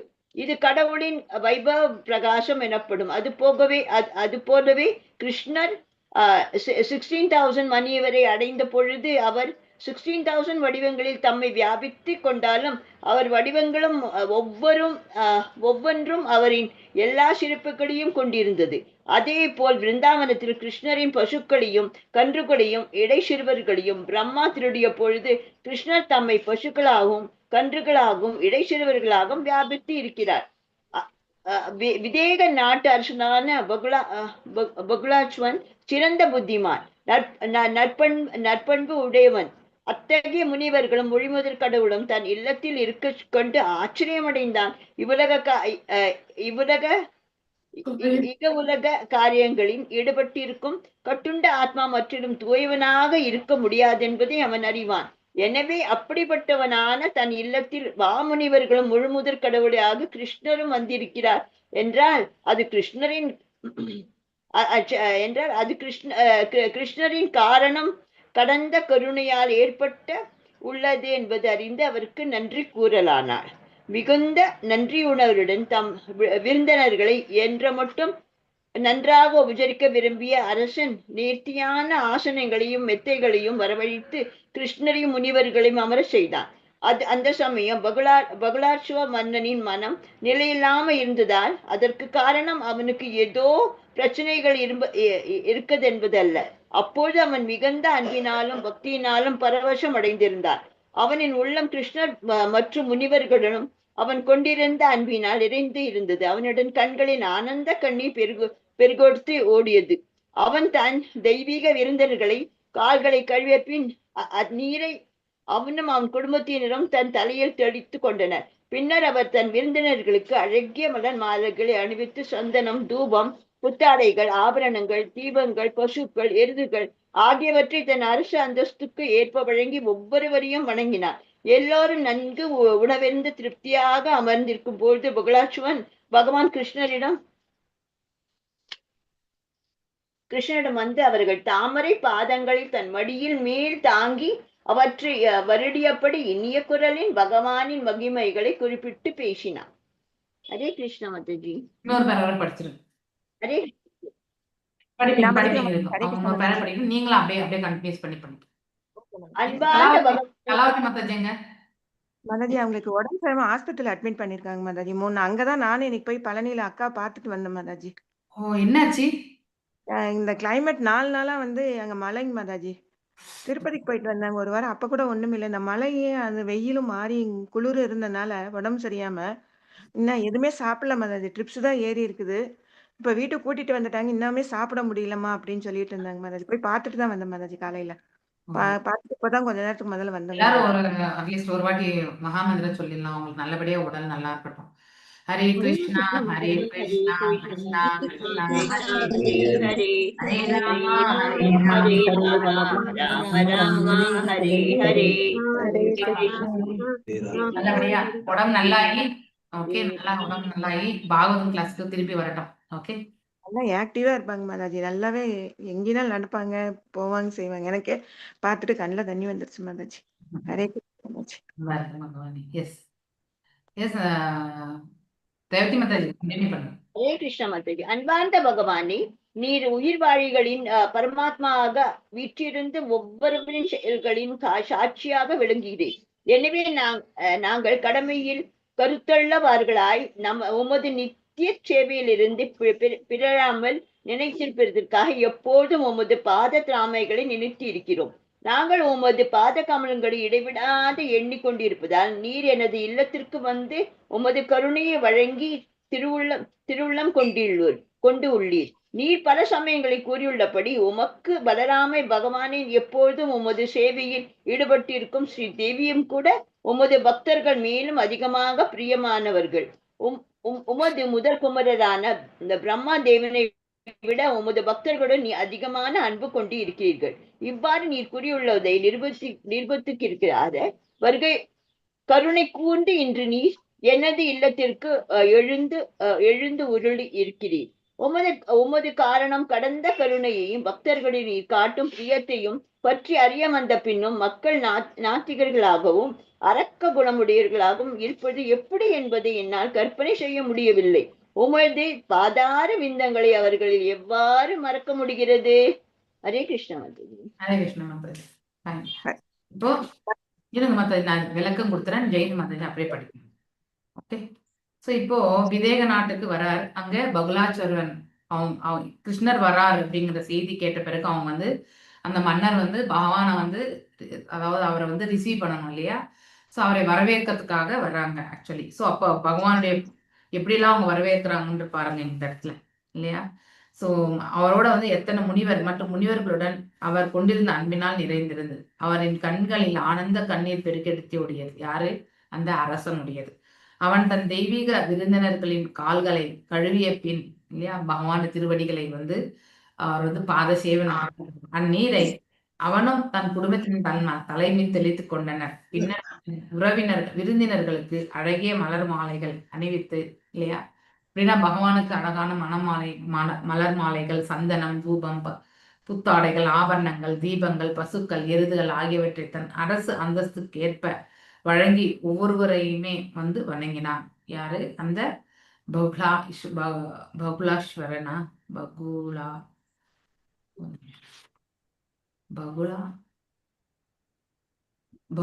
பகுலாஸ்வர். எஸ், பகுலாஸ்வரன். ஓகே, ஸோ மேலும் வந்து அரச அந்தஸ்துக்கேற்ப ஒவ்வொருத்தருக்குமே வந்து பசுக்கள், எருதுகள், தீபங்கள், புத்தாடைகள், தூபம் இதெல்லாம் வந்து கொடுத்ததாக சொல்லப்பட்டிருக்கு. ஆக்சுவலி எல்லோரும் நன்கு உணவருந்திய திருப்தி இல்லையா? அங்கே வந்து பகுலாஸ்வரன் பகவான் கிருஷ்ணரிடம் வந்து அவரின் தாமரை திரிபாதிலும் தன் மடியில் மேல் தாங்கி அவற்றை வருடியபடி இனிய குரலில் பகவானின் மகிமைகளை குறிப்பிட்டு பேசினார். ஸோ எவ்வளோ பெரிய பாக்கியம் இல்லையா பகுலேஸ்வரனுக்கு? பகவானின் திருவடிகளை எடுத்து தன் மடி மீது வைத்து இல்லையா வாஞ்சையோட அந்த திருவடிகளுக்கு சேவை புரிந்த வண்ணம் வந்து பின்வருமாறு அந்த அரசன் வந்து பேசலாகின்றான் இல்லையா? என்னெல்லாம் பகவானை புகழார்கள் சூட்டுறாரு பாருங்க இல்லையா? பரமாத்மா, நீர் உயிர்வாழிகளில் பரமாத்மாவாக இருக்கிறீர் ஃபர்ஸ்ட் இல்லையா? ஒவ்வொருத்தருடைய செயல்களையுமே சாட்சி பொருளாக இருக்கார் இல்லையா? இந்த மரம் என்னும் இந்த கூட்டுல 2 பறவைகள், ஒண்ணு ஜீவாத்மா, ஒன்னு பரமாத்மா. ஜீவாத்மா செயல்படும் பறவை, பரமாத்மா வந்து அதாவது சாட்சி பறவையாக இருக்கக்கூடிய ஒன்று. மேலும் உமது நித்திய சேவையிலிருந்து பிழறாமல் நிலைத்திருப்பதற்காக எப்பொழுதும் உமது பாத திருமங்களை அதாவது பாத திருவடிகளை நினைத்து கொள்கின்றோம். நினைவில் வைத்திருக்காங்க அவங்க வந்து. நாங்கள் உங்களுக்கு பாத கமலங்களை இடைவிடாது எண்ணிக்கொண்டிருப்பதால் நீங்க என்ன பண்றீங்க? அதாவது எண்ணிக்கொண்டிருப்பதால் நீர் எனது இல்லத்திற்கு வந்து உமது கருணையை வழங்க திருவுளம் கொண்டீர்கள். அப்படின்னா வீட்டுக்கு வந்து வந்திருக்கிறத வந்து இந்த இடத்துல சொல்லப்பட்டிருக்கு. பகவானை வந்து ரிசீவ் பண்றார் அந்த அரசன் வந்து இல்லையா? நீர் பல சமயங்களில் கூறியுள்ளபடி உமக்கு பலராமல் பகவானை எப்பொழுதும் உமது சேவையில் ஈடுபட்டிருக்கும் ஸ்ரீதேவியம் உமது பக்தர்கள் மேலும் அதற்காக பிரியமானவர்கள். அதாவது பாத்தீங்கன்னாக்கா இந்த இடத்துல பகவானும் வந்து பகவானுக்கு தொண்டு புரியறது யாரு? ஸ்ரீதேவி இல்லையா? சோ எப்பவுமே பாத சேவனம் செய்து கொண்டிருக்கக்கூடிய அவரும் இல்லையா? பலராமர் எப்பொழுதுமே பகவான் திருத்தொழில், அதாவது இந்த பிரபஞ்சத்தை வந்து அனந்த சேஷனாக தாங்கி கொண்டிருப்பது இல்லையா? அதாவது கர்ப்போத கடல்ல அனந்தனாக படுத்திருக்க இந்த அண்டங்கள் வந்து ஒவ்வொன்றுமே அந்த பாம்பனுடைய தலைப்பகுதியில பாத்தீங்கன்னாக்க கடுகுகள் எவ்வாறு விழுந்திருந்தா ஃபீல் பண்ணுவோம், அந்த மாதிரி வந்து ஃபீல் அப்படின்னா பலராமருடைய ஆற்றல் வீரியத்தை நம்ம வந்து கண்டிப்பா புரிஞ்சிக்க முயற்சி பண்ணணும் இல்லையா? உமது காரணம் கண்ட கருணை அப்படின்னா அவர் பகவான் வந்து நமக்கு வந்து கருணை பண்றதுக்கு ஒரு காரணம் தேவையே கிடையாது. அவர் விருப்பம் கொண்டால் நமக்கு கருணை பண்ணுவார் இல்லையா? சோ அதற்கெல்லாம் நம்ம காரணம் கேட்க முடியாது. இவரும் பக்தி பண்றார், அவரும் பக்தி பண்றார், இவருக்கு மட்டும் எப்படி இந்த பாதை, இவரால ஏன் அதால் இலக்கு அடைய முடியல, எல்லாம் கன்ஃபியூஸ் பண்ணக்கூடாது. ஏன்னா ஒவ்வொருத்தருடைய கர்ம பலன்களே வேறு, அதற்கேற்றவாறு பகவானும் வந்து அனுகிரகிக்கிறார். ஸோ அதை நாம புரிஞ்சுக்கணும். மேலும் இப்போ அதாவது நீ காட்டும் பிரியத்தை பற்றி அறிய வந்த பின்னும் இல்லையா, மக்கள் நாத்திகர்களாகவும் அரக்க குணமுடையவர்களாக இருப்பது எப்படி என்பதை என்னால் கற்பனை செய்ய முடியலை அப்படின்னா பகவான், அதாவது சுகதேவ் கோஸ்வாமி பரிஷத் மகாராஜுக்கு சொன்னார். அதை கேட்கக்கூடிய அந்த பக்குவம் இருந்தது இல்லையா? ஆனா அதே வந்து இந்த காலகட்டத்துல நம்மளால சொல்ல முடியுமா? கண்டிப்பா சொல்ல முடியாது. எப்பவுமே காலம் சூழலுக்கு ஏற்றவாறு மாற்றங்கள் என்பது நிகழ்ந்த வண்ணமே இருக்கும். அதனால நாம அதாவது இந்த சூழல்ல நாம் எப்படி வாழணும், வாழ்க்கை என்பதை நாம ஃபர்ஸ்ட் நிர்ணயிச்சுக்கணும். நமக்குன்னு ஒரு வாழ்க்கை கிடைச்சிருக்கலாம், ஆனா அந்த வாழ்க்கையை வந்து நல் பாதையில எடுத்துட்டு போகிறது வந்து மிக மிக உசிதமான செயல். எஸ், ஜெயந்தி மாதாஜி வாசி. ஹரே கிருஷ்ண மாதாஜி.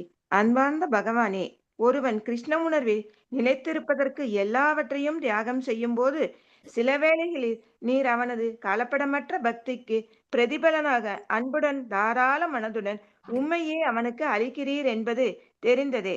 ஜட விருப்பமுள்ள கட்டுண்ட ஆத்மாக்களை பாவச் செயல்களின் விளைவுகளிலிருந்து மீட்பதற்காக நீர் யதுவம்சத்தின் தோன்றியிருக்கிறீர் என்ற செய்தி உலகம் முழுவதும் பிரபலமாக பரவியுள்ளது.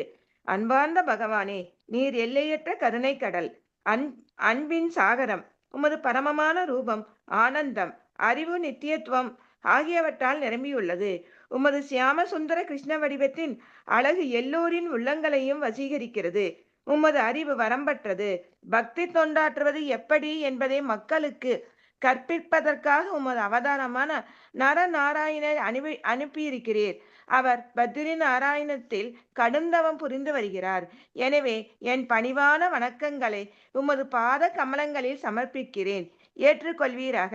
அன்பார்ந்த பகவானே, நீரும் உமது நண்பர்களான மாமுனிவர்களும் என் இல்லத்தில் சில நாட்களாவது தங்க வேண்டும் என்பது உம்மிடம் பிரார்த்திக்கிறேன்.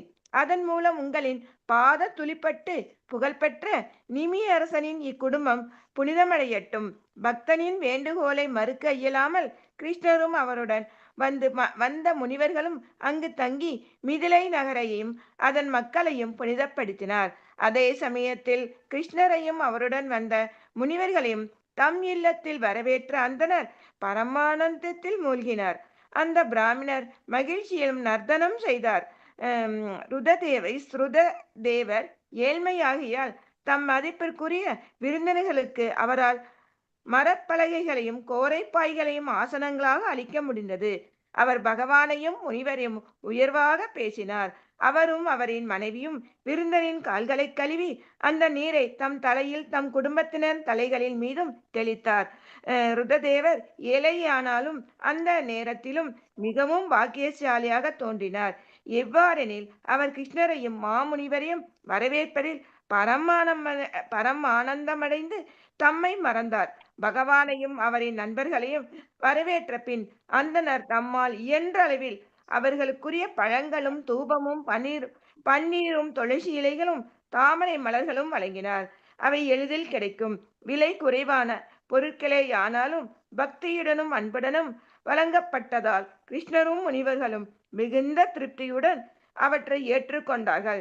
பிராமணனின் மனைவி அன்னம், பருப்பு போன்ற எளிய உணவுகளை தயாரித்து விருந்தர்களுக்கு அந்த எளிய உணவுகளையும் கிருஷ்ணரும் முனிவர்களும் மகிழ்ச்சியாக உண்டார்கள். அவர்கள் உணவருந்திய பின் ஸ்ருததேவர் எண்ணலானார். தான் குடும்ப வாழ்வெனும் ஆழமான இருண்ட கிணற்றில் வீழ்ந்துள்ள துர்பாக்கியமாவான். முழுமுதற் கடவுளான கிருஷ்ணரும் முனிவர்களின் இருக்குமிடம் தீர்த்த யாத்திரைக்கான புண்ணிய தலத்துக்கும் ஒப்பான புனிதத்தன்மையும் பெற்றுவிடும். இவர்கள் என் இருப்பிடத்திற்கு வர திருவுளம் கொண்டது எப்படி சாத்தியமாயிற்று? அந்த பிராமணர் அவ்வாறு எண்ணிக்கொண்டிருந்த போது அவரின் விருந்தினர்கள் உணவருந்தி முடிக்க திருப்தியாக அமர்ந்திருந்தார்கள். அப்போது ஸ்ருத தேவரும் அவரின் மனைவியும் குழந்தைகளும் மற்ற உறவினர்களும் வந்து விருந்தனுக்கு சேவை புரிந்தனர். பகவான் கிருஷ்ணரின் பாத கமலங்களை தொட்டு ஸ்ருததேவர் பேசினார். அன்பார்ந்த பகவானே, நீர் புருஷோத்தமரான முழுமுதற் கடவுள். தோன்றியும் தோன்றாமல் இருக்கும் ஜடப்படைப்புகளுக்கு அப்பாற்பட்டவர்.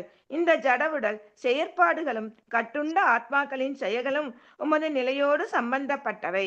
நீர் இன்று மட்டும் எனக்கு செவி சாய்த்திருக்கிறீர் என்பதல்ல, படைப்பின் ஆரம்பத்திலிருந்தே நீர் பரமாத்மாவாக எல்லா உயிர்வாளிகளுடன் தொடர்பு கொண்டிருக்கிறீர். பிராமணன் கூறிய இக்கருத்து கவனிக்கத்தக்கது.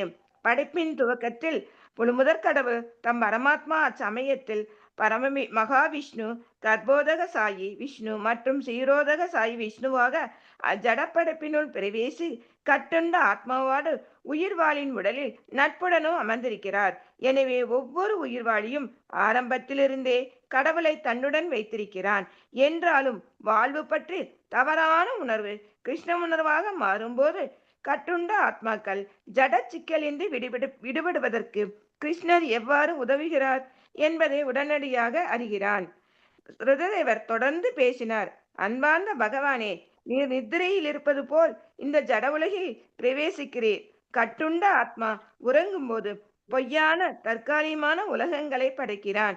அவன் பொய் தோற்றங்களையும் பல செயல்களில் ஈடுபடுகிறான். உதாரணமாக, ஒரு சமயம் அவன் அரசனாகிறான், அல்லது கொலை செய்யப்படுகிறான், அல்லது முன்பறியாத ஒரு இடத்திற்கு செல்கிறான். அதுபோலவே பகவானாகிய நீரும் உறக்க நிலை இருப்பது போல் ஒரு தற்காலிகமான தோற்றத்தை ஏற்படுத்த இந்த ஜட உலகினில் பிரவேசிக்கிறீர். இது உமது சொந்த தேவைக்காக அல்ல. உம்மை போல அனுபவிப்பவனாக செயல்பட விரும்பும் கட்டுண்ட ஆத்மாவுக்கு ஜட உலகில் கட்டுண்ட ஆத்மா பெறும் அனுபவங்கள் தற்காலிகமானவை, பொய்யானவை. எனினும் கட்டுண்ட ஆத்மா தானாகவே தனது பொய்யான அனுபவத்துக்காக இவ்வாறான தற்காலிக நிலையை உருவாக்கி கொள்ள இயலாதவன். அவன் தன் பொய்யானதும் தற்காலிகமான விருப்பங்களை பூர்த்தி செய்வதில் அவனுக்கு உதவுவதற்காக இந்த தற்காலிக தோற்றத்தில் நீர் பிரவேசிக்கிறீர். இவ்வாறாக கட்டுண்ட ஆத்மா இந்த ஜட உலகில் பிரவேசி முதல் இடைவெளியாக நீர் அவனுடன் இருக்கிறீர். எனவே கட்டுண்ட ஆத்மா ஒரு புனித பக்தனுடன் தொடர்பு கொண்டு உமது லீலைகளை பற்றி கேட்பதில் ஆரம்பித்து ஒரு பரமமான செயல்களை புகழ்ந்தல், ஆலயத்தில் உமது நித்திய ரூபத்தை வழிபடுதல், உம்மை பிரார்த்தித்தல், உமது பரமமான நிலையை புரிந்து கொள்வதற்கான சர்ச்சைகளில் பங்கேற்றல் ஆகிய காரியங்கள் அவன் ஈடுபடும் போது அவன் படிப்படியாக ஜடவிருப்பின் மக்களிலிருந்து விடுபடுகிறான். இதயத்திலிருந்து ஜடமாக முற்றிலுமாக நீங்கும் போது படிப்படியாக பக்தன் உம்மை தன் இதயத்தில் காண்கிறான். நீர் கட்டுண்ட ஆத்மாவுடன் இடைவிடாது இருந்தாலும் அவன் பக்தி தொண்டாற்றி அவன் மூலம் புனிதமடையும் போது தான் அவனுக்கு காட்சி தருகிறீர். மற்றவர்கள் வேதங்களின் கூறப்பட்டுள்ளவற்றை பின்பற்றி அல்லது வழக்கம் காரணமாக பலன்கருதி செயல்களை பற்றி புரிந்து குழப்பமடைந்த பக்தி தொண்டை மேற்கொள்ளாமல் உடல் ரீதியான வாழ்வின் புறவின்பங்களை கவரப்படுகிறார்கள். இப்படிப்பட்டவர்களுக்கு நீர் காட்சி அளிப்பதில்லை. மாறாக நீர் அவர்களிடமிருந்து வெகு தூரம் விலகி இருக்கிறீர். ஆனால் உமது பக்தி தொண்டில் ஈடுபட்டு உமது புனித நாமத்தை இடைவிடாது ஜபித்து தன் இதயத்தை பரிசுத்தப்படுத்திக் கொண்டுள்ளவன் தன்னுடன் நீர் எப்போதும் இடைவிடாது இருப்பதை அறிந்து கொள்கிறான். மாதாஜி மேல படிக்கலாம் மாதாஜி. ஹரே கிருஷ்ணா. இதோட நிறுத்தலாம் இன்னைக்கு. மிச்சருக்கோட எல்லா பக்கம் அடுத்த வாரம் பார்க்கலாம். ஓகே, இது வரைக்கும் நான் விளக்கத்தை கொடுத்துருந்தேன். எங்கிருந்து சொல்லணும்? சோ அந்த பிராமணர் அதே சமயத்துல அன்பார்ந்த பகவானே, அதாவது 828 இல்லையா, அந்த பேஜ்ல இருந்து சொல்லணும். ஆமாங்க மாதாஜி, அதுல இருந்து 2வது பேராகிராஃப்ல இருந்து சொல்றேன். சோ அன்பார்ந்த பகவானே, ஒருவன் கிருஷ்ண உணர்வில் நிலைத்திருப்பதற்காக எல்லாவற்றையுமே தியாகம் செய்யும் போது சில வேளைகளில் நீர் அவனது களப்பற்ற பக்திக்கு பிரதிபலனாக அன்புடன் தாராள மனதுடன் உண்மையே அவனுக்கு அளிக்கின்றீர் என்பது தெரிந்ததே. சோ நம்ம ஸ்ரீல பிரபுபாதர்தும் அதே மாதிரிதான். ஸ்டோரி வந்து. ஓகே, முழுவதுமாக இதுக்கு உதாரணம் நம்ம பவுண்டர் ஆச்சாரியாவே சொல்லிடலாம். ஓகே, அதாவது அவர் கடைசி வரைக்கும் ஐ திங்க் நிறைய முறை அந்த பிஸ்னஸ் முடங்கி போக நிலைமையில இருந்த அந்த பிஸ்னஸை வந்து மீண்டும் புதுப்பித்து இல்லையா, அதற்காக வந்து பணத்தை இன்வெஸ்ட் பண்ணி இதெல்லாம் வந்து பண்ணார். ஆனாலுமே அவருக்கு வந்து நஷ்டங்கள் தான் ஆனதே தவிர லாபம் எதுவும் நிகழலை. ஆனா ஒரு காலகட்டம் வரும்பொழுது அவருடைய கனவுலயே வந்து அவருடைய குரு தோன்றி சந்நியாசத்தை ஏற்றுக்கும்படி ஒன்று சொல்லப்பட்டிருந்தது. ஸோ இதையுமே நம்ம படிச்சிருக்கோம். கடைசியில பகவான ஒருத்தனே, அதாவது அவர் ஒருத்தரே போறோம் அப்படிங்கிற அந்த ஒரு நிலைக்கு தள்ளப்படும் பொழுது பிரபுபாதருக்கு வந்து ஆரம்ப கட்டத்துல நிறைய கடினமான சூழ்நிலைகளை அனுபவிச்சார். ஆனா பிற்காலத்துல இவ்வளோ பெரிய நல்ல ஒரு இயக்கத்தை வந்து அவரால் செயல்படுத்த முடிஞ்சது. அதுதான் பகவான் வந்து அவங்களுக்கு வந்து தாசனாகி விடுகிறார். ஓகே, ஸோ ஒருவர் வந்து தன்னையே நம்பி இருக்காங்க, இந்த பௌதிகத்தை விட்டு கடந்த மனப்பக்குவத்தோடு இருந்து இல்லையா, இறைவனையே நம்பி இருக்கிறவங்களுக்கு பகவான் வந்து இப்படிப்பட்ட ஒரு நிலை வந்து எப்பொழுதுமே கிருஷ்ணா அனுசீலனம் இல்லையா. ஸோ தாசானு தாசன் என்று சொல்ற மாதிரி கிருஷ்ணரே அவங்களுக்கு வந்து தாசன் ஆக்கிட்டு இருக்கிறார். ஸோ ஆனா சுலபத்துல அது கொடுக்கறது கிடையாது, எல்லாருக்குமே அது கிடைக்க பெறாது.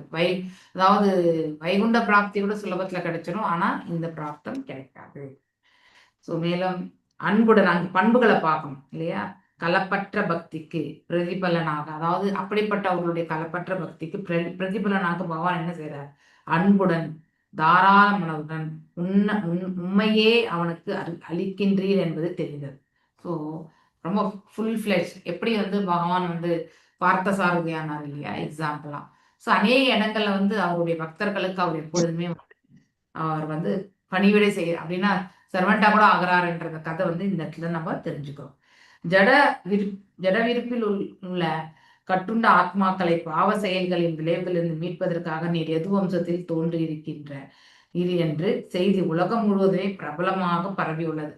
அதாவது இந்த பிரபஞ்சத்தினுடைய ரட்சிக்கிறதுக்கும் இல்லையா, அதுக்கப்புறம் அதர்மவாதிகளை எல்லாம் அழிப்பதற்கும், மேலும் தன்னுடைய பக்தர்களா இருக்கக்கூடிய தர்மவாதிகளை வந்து ரட்சிக்கிறதுக்கும் தான் பகவான் எப்பவுமே இருக்கிறார். ஆக்சுவலி உமது பரமமான ரூபம் அப்படின்னா நித்தியமான ரூபம், சச்சித்தானந்த ரூபம். ஓகே, ஷாமசுந்தர வடிவத்தின் அழகு எல்லோரும் உள்ளங்களையும் வசீகரிக்கிறது, அப்படியே இழிக்கிறது பகவானுடைய அந்த அழகு. உமது அறிவு வரம்பற்றது, அவருடைய அறிவு வந்து எல்லையற்றது, எங்கேயுமே பவுண்டரியே கிடையாது ஆக்சுவலி இல்லையா.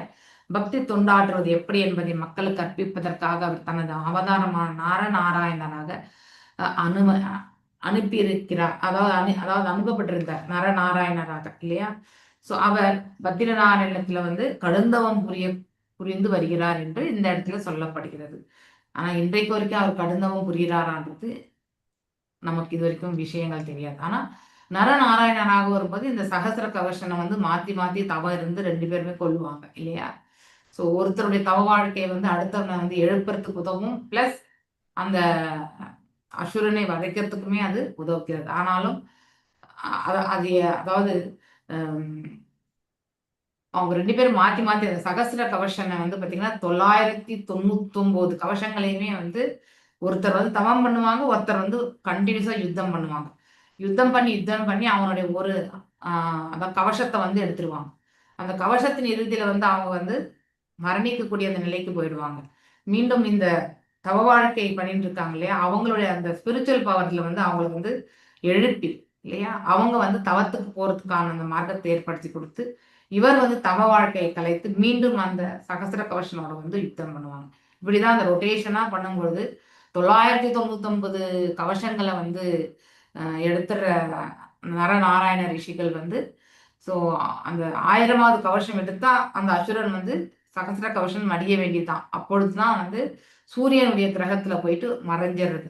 அந்த அந்த கிரகத்துல இருந்து மறைந்த அந்த அந்த அசுரன் தான் வந்து கர்ணனாக வருவது. ஓகே, அதாவது இந்த ஜென்மத்திலுமே கிருஷ்ணரும் அர்ஜுனரால தான் வந்து அவன் வந்து மடியறதுக்கான காரணமும் அதுதான்.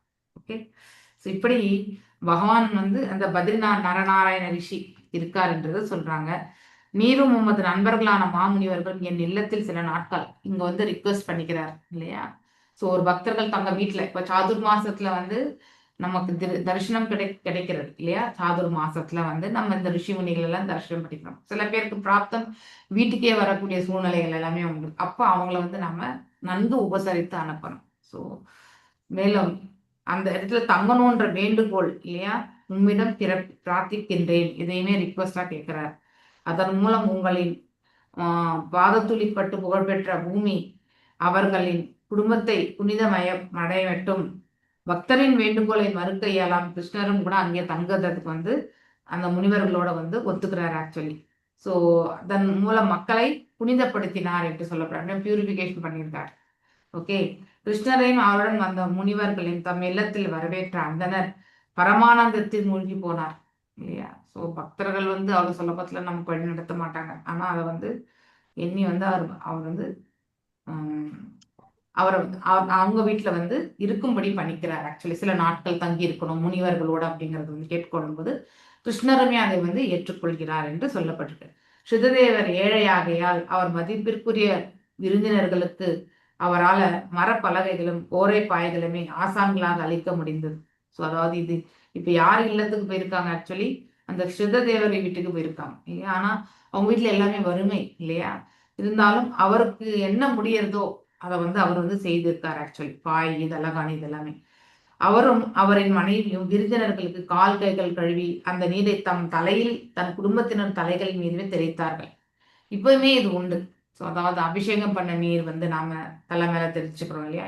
நீங்க டெய்லி மங்களாரத்தி பார்க்கும்பொழுது கூட அந்த சங்குல வந்து பண்ணுவாங்க இல்லையா. ஸோ அது ஆன பிறகு அந்த தீர்த்தத்தையுமே நம்ம மேல தெளிப்பாங்க ஆக்சுவலி. ஸோ இறைவனுக்கு அர்ப்பணிக்கப்பட்ட நீர், அது டைரக்டாவோ இன்டைரக்டாவோ எதுவாக இருந்தாலும் அது ஏற்றுக்கொள்ளப்பட வேண்டியதுதான். எல்லாவற்றிலும் அவர் கிருஷ்ணரையும் மாமுனிவரையும் வரவேற்றதில் பரமாடம் மடைந்து தம்மையே மறந்தார். யாரு? பகவான். ஸோ பகவானை அவரின் நண்பர்களை வரவேற்ற பின் அந்தனர் தம்மால் இயன்ற அளவில் அவர்களுக்கு பழங்கள், தூபம், பன்னீர், துளசி இலைகள், தாமரை மலர்கள் எல்லாமே கொடுத்தாங்க. ஆக்சுவலி அவங்க கிட்ட என்ன முடியுதோ அது செய்தாங்க. அவை எளிதில் கிடைக்கும் விலை குறைவான பொருட்களே ஆனாலும் பக்தியுடன் அன்புடன் வழங்கப்பட்டதால் கிருஷ்ணரும் முனிவர்களும் மிகுந்த திருப்தியுடன் அவற்றை ஏற்றுக்கொண்டார்கள். எஸ், அது எல்லாமே இந்த வஸ்துக்கள் எல்லாமே நமக்கு சுலபத்துல கிடைக்கக்கூடிய ஒன்றுதான். ஆனால் அவர்கள் கொடுத்திருக்கக்கூடிய அந்த பாவத்தை கண்டு அவர்கள் வந்து ஆனந்தம் கொண்டார்கள் என்று சொல்லப்பட்டிருக்கு. ஸோ பிராமணருடைய மனைவி அன்னம், பருப்பு போன்ற எளிய உணவுகளை தயாரித்து விருந்தினர்களுக்கு வந்து அதாவது வழங்கினார். ஸோ வந்தவங்களுக்கு உணவு பரிமாற்றம் இல்லையா. அன்புடன் பக்தியுடன் வழங்கப்பட்ட அந்த எளிய உணவு வகைகளை கிருஷ்ணரும் முனிவர்களும் மகிழ்ச்சியாக உண்டார்கள் இல்லையா. ஸோ அதாவது முனிவர்களும் அவர்கள் உணவருந்திய போது சுததேவர் என்னலானார், அவர் வந்து நினைக்க ஆரம்பிக்கிறார் இல்லையா. அவரின் மனசுல நாம் குடும்ப வாழ்வு என்னும் ஆழமான இருண்ட கிணற்றில் விழுந்துள்ள துர்பாகியம் பொருந்தியவன் என்று இந்த இடத்துல சொல்ற தண்ணியை முதல் கடவுளான கிருஷ்ணர் முனிவர்களும் ஒப்பான புனித தன்மையை பெற்றுவிடும். இவர்கள் என் இருப்பிடத்திற்கு வர திருளம் கொண்டது எப்படி சாத்தியமாயிற்று என்று கேட்கிறார். ஏன்னா அவருடைய நிலைமை அப்படி கிடையாது. ஆனா கிருஷ்ணரோட வந்ததுனால இவங்க எல்லாருமே வந்ததுனால இவங்க எல்லாமே வந்து எப்படி வந்தாங்க அப்படி ஒரு ஆச்சரியமான ஒரு தோன்ல வந்து கேட்கிறார். ஆக்சுவலி இந்த பிராமணன் மற்றும் எண்ணிக்கொண்டிருந்த போது அவரின் விருந்தினர்கள் உணவறிந்து முடித்து திருப்தியாக அமர்ந்திருந்தார்கள். அப்பொழுது சுததேவரும் அவருடைய மனைவியும் குழந்தைகளும் மற்ற உறவினர்களும் வந்து விருந்தினருக்கு சேவை புரிந்தனர். அதாவது தொண்டு புரியது, வைஷ்ணவா சேவை. ஓகே, பகவான் கிருஷ்ணரின் பாத கமலங்களை தொட்டு சுததேவர் பேசினார். ஸோ இப்ப பகவானுடைய திருவடிகளை தொட்டு பேசுறார் அப்படின்றத சொல்லப்பட்டு இதோட முடிச்ச நம்ம இன்னும் இந்த பக்கம் இருக்கு. ஓகே, எஸ், இடைவிடாது இருப்பதை அறிந்து கொள்கிறான். அது வரைக்கும் இப்ப வரப்போறது எல்லாமே கருத்துக்கள் நிறைய, கொஞ்சம் நம்ம ஆழ்ந்து படிக்கணும். ஓகே, நீர் புருஷோத்தமனான முழுமுதற் கடவுள், தோன்றியும் தோன்றாமல், அதாவது நம்ம கண்களால காணக்கூடிய நிலையிலுமே பகவான் இருக்கார், காண முடியாத நிலையிலுமே இருக்கார். மேனிஃபெஸ்டட் அண்ட் அன்மேனிஃபெஸ்டட் இல்லையா இங்கிலீஷ்ல சொல்லும் பொழுது. மேலும் தோன்றாமலும் ஜட படைப்புகளுக்கும் அப்பாற்பட்டவர் அப்படின்னா இந்த பிரபஞ்ச படைப்புகளுக்குமே அப்படின்னா இந்த பிரபஞ்ச படைப்புகள் எல்லாமே பௌதீகத்துல தான். நம்ம 24 பண்புகளோட வந்து இந்த ஜீவன் வந்து இதுக்குள்ள வந்து குடிகொண்டிருக்கு. இந்த ஜீவன் நிகழ்ந்தால் இது மொத்தமே வந்து ஜடம்தான் இல்லையா, வேஸ்டான ஒரு உறுப்பு. இந்த ஜடவுளின் செயல்பாடுகளுக்கு கட்டுண்ட ஆத்மாக்களின் செயல்களும் உமது நிலையோட சம்பந்தப்பட்ட அப்படின்னா ஜட உலகின் செயற்பாடுகளும் இந்த உடல் எவ்வாறு இயங்குகின்றது இல்லையா, அப்படி இயங்கக்கூடிய அந்த இதுவுமே கட்டுண்ட ஆத்மாக்களின் செயல்களும் ஸோ கட்டுண்ட நிலையில இருக்கக்கூடிய ஒரு ஆத்மா என்ன மாதிரி செயல்படுகிறதோ இல்லையா, உமது நிலையோடு சம்பந்தப்பட்டவை. அது வந்து பகவானுடைய சூழ்நிலையோட, அப்படின்னா சூழ்நிலைன்னு சொல்ல முடியாது, அவருடைய அந்த பொசிஷன் அதோட சம்பந்தப்பட்டதுன்னு சொல்லப்பட்டிருக்கு. அவருடைய நிலைக்கு யாராலுமே ஏற முடியாது. ஆனா அவருடைய பக்தர்களுக்கு பகவான் எப்பொழுதுமே வந்து கிருஷ்ண ஆகர்ஷன் இல்லையா, சூதுர்லபா, இந்த நிலை எல்லாமே அவங்க அடைய பெறுவாங்க. நீர் இன்றும் மட்டுமே எனக்கு செவி சாய்த்திருக்கிறீர் என்பதில்லை, படைப்பின் ஆரம்பத்திலிருந்து நீர் பரமாத்மாவாக எல்லா உயிர்வாழிகளும் தொடர்பு கொண்டிருக்கிறேன். சோ ரொம்ப அழகான விளக்க உரை. எல்லா ஜீவன்களிலுமே வந்து பகவான் இருக்கிறார் அப்படிங்கிறது வந்து நாம புரிஞ்சுக்கணும். பிராமணன் கூறியது கருத்து கவனிக்கத்தக்கது. அவங்க பிராமணன் பேசுறது எல்லாமே கரெக்டுன்னு நினைக்கிறாரு. படைப்பின் துவக்கத்தில் முழுமுதற் கடவுள் தன் பரமாத்மா அம்சத்தில் மகாவிஷ்ணு கர்ப்போதகசாய விஷ்ணு இல்லையா பிரவேசித்து கட்டுண்ட ஆத்மாவோடு உயிர்வாழிகள் உடலின் நட்புற அமர்ந்திருக்கிறார். அதாவது நமக்கு இந்த காரண கடல்ல காரணோதகசாய விஷ்ணுனுடைய சுவாசத்திலிருந்தும் இல்லையா, உடல் நாளங்களிலிருந்துமே அநேக அண்டங்கள் படைக்கப்படுகின்றன. அந்த ஒவ்வொரு அண்டத்திற்குள்ளுமே காரணோத கசாய விஷ்ணுடைய விரிவங்கமா இருக்கக்கூடிய அந்த கர்ப்போத கசாய விஷ்ணு வந்து உட்புகுந்து அந்த எந்த நீர்ல படுத்திருக்காரு, ஆக்சுவலி கர்ப்போதக நீர்ல வந்து படுத்திருக்காரு இல்லையா பகவான். அங்கே வந்து அவருடைய நாபில இருந்து கமலத்துல இருந்து பிரம்மர் வந்து படைக்கப்பட்டார். அதன் பிறகு சிவபெருமான். இப்படி குணாவதாரங்கள் வந்து ஏற்படுகின்றது இல்லையா. மற்றும் வந்து ஷீரோத கஷாய விஷ்ணு வந்து ஒவ்வொரு ஹிருதயத்திலுமே இருக்காங்க இல்லையா. அங்கே ஜீவன், ஆத்மா மற்றும் பரமாத்மா, இந்த மூன்றுமையும் வந்து ஒரு ஜீவன் வந்து புரிஞ்சுக்க முயற்சி பண்ணணும். மேலும் உயிர்வாழின் உடலில் நட்புறவுடன் அமர்ந்திருக்கிறார். யாரு? ஆத்மாவோடு. சரி, ஷிரோதகர விஷ்ணுவாக ஜட படைப்புகளில் பிரவேசித்து கட்டுண்ட ஆன்மாவோட, நம்ம எல்லாரும் கட்டுண்ட நிலையில தான் இருக்கோம். பகவானும் இதுக்குள்ள வந்து நின்றுதான் இருக்கார் நமக்காக இல்லையா. ஜட படைப்பினுள்ள பிரவேசித்து கட்டுண்ட ஆத்மாவோட உயிர்வாழியின் உடலில் நட்புறவுடன் அமர்ந்திருக்கிறார். எனவே ஒவ்வொரு உயிர்வாழியும் ஆரம்பத்திலிருந்தே கடவுளை தன்னுடன் வைத்திருக்கின்றான். எப்பவுமே பகவான் நம்மளோட தான் இருக்கார். ஆனா நாம வந்து அதை உணர்வதற்கான அந்த நிலைக்கு நம்முடைய செயல்பாடுகள் எல்லாமே அமையப்பெறணும். வெறுமனே பேராசை இல்லையா, வெறுமனே குரோதம், இதெல்லாம் வந்து நம்ம வாழ்க்கையில என்னைக்குமே முன்னுக்கே வராது நமக்கு ஆக்சுவலி. ஓகே, கிருஷ்ணதேவர் பேசினார், அன்பார்ந்த பகவானை நீர் நித்திரையில் இருப்பது அப்படின்னா பகவான் தூங்குற மாதிரி இருக்கும், செயல்படுற மாதிரி இருக்கும், எல்லாமே நம்ம வந்து பார்க்கணும். அவருக்குன்னு ஆற்ற வேண்டிய கடமைகளோ இல்லை வந்து அவருக்கு வேண்டியதோ எதுவுமே கிடையாது. ஆனாலுமே அதனால்தான் அனைத்துமே வந்து இந்த பிரபஞ்சத்துல நம்ம எல்லாருக்குமே கொடுத்துருக்கார். ஆனா அதை நாம வந்து அதீத ஆசை கொண்டு நாம அத்தி ஆகாரம் வந்து நம்ம செய்யக்கூடாது.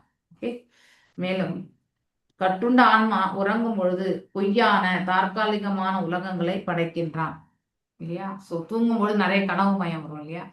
எனக்கு இப்பெல்லாம் நம்ம கனவு கண்டா கூட என்ன கனவுல வந்ததுன்னு நம்மளால சொல்ல முடியாது இல்லையா. அதுதான் வரக்கூடிய இந்த காலகட்டங்களில் இருக்கக்கூடிய எந்த ஒரு வஸ்துக்களுமே பார்த்தீங்கன்னாக்கா டே பை டே அதனுடைய குவாலிட்டி வந்து பார்த்தீங்கன்னா குறைச்சுட்டே வந்துடுவாங்க இல்லையா. மேலும் உதாரணமாக ஒரு சமயம் அவன் அரசனாகிறான் அல்லது கொலை செய்யப்படுகிறான் அல்லது முன்பின் அறியாத ஒரு இடத்திற்கு செல்கின்றான், இப்படி எல்லாமே வந்து சொல்றான். ஆனா இந்த காலகட்டத்தில் இதெல்லாம் ஒத்து வராது. நான் சம்பாதிச்சதை என் பையனுக்கு பொண்ணுதான் வைக்கலாம் இல்லையா, அப்படிதான் நினைப்போம். அதுபோல பகவானாகிய நீரும் உறக்க நிலையில் இருப்பது போல ஒரு தற்காலிகமான தோற்றத்தை ஏற்படுத்தி இந்த ஜட உடல்ல வந்து பிரவேசிக்கிறாங்க. மேலும் இது உமது சொந்த தேவைக்கே கிடையாது. பகவானுக்கு இந்த இடத்துல எதுவுமே தேவை கிடையாது. நம்ம படைக்கக்கூடிய பிரசாதமும் அவருக்கு தேவை கிடையாது இல்லையா. நம்ம சொல்லக்கூடிய புகழாரங்களுமே அவருக்கு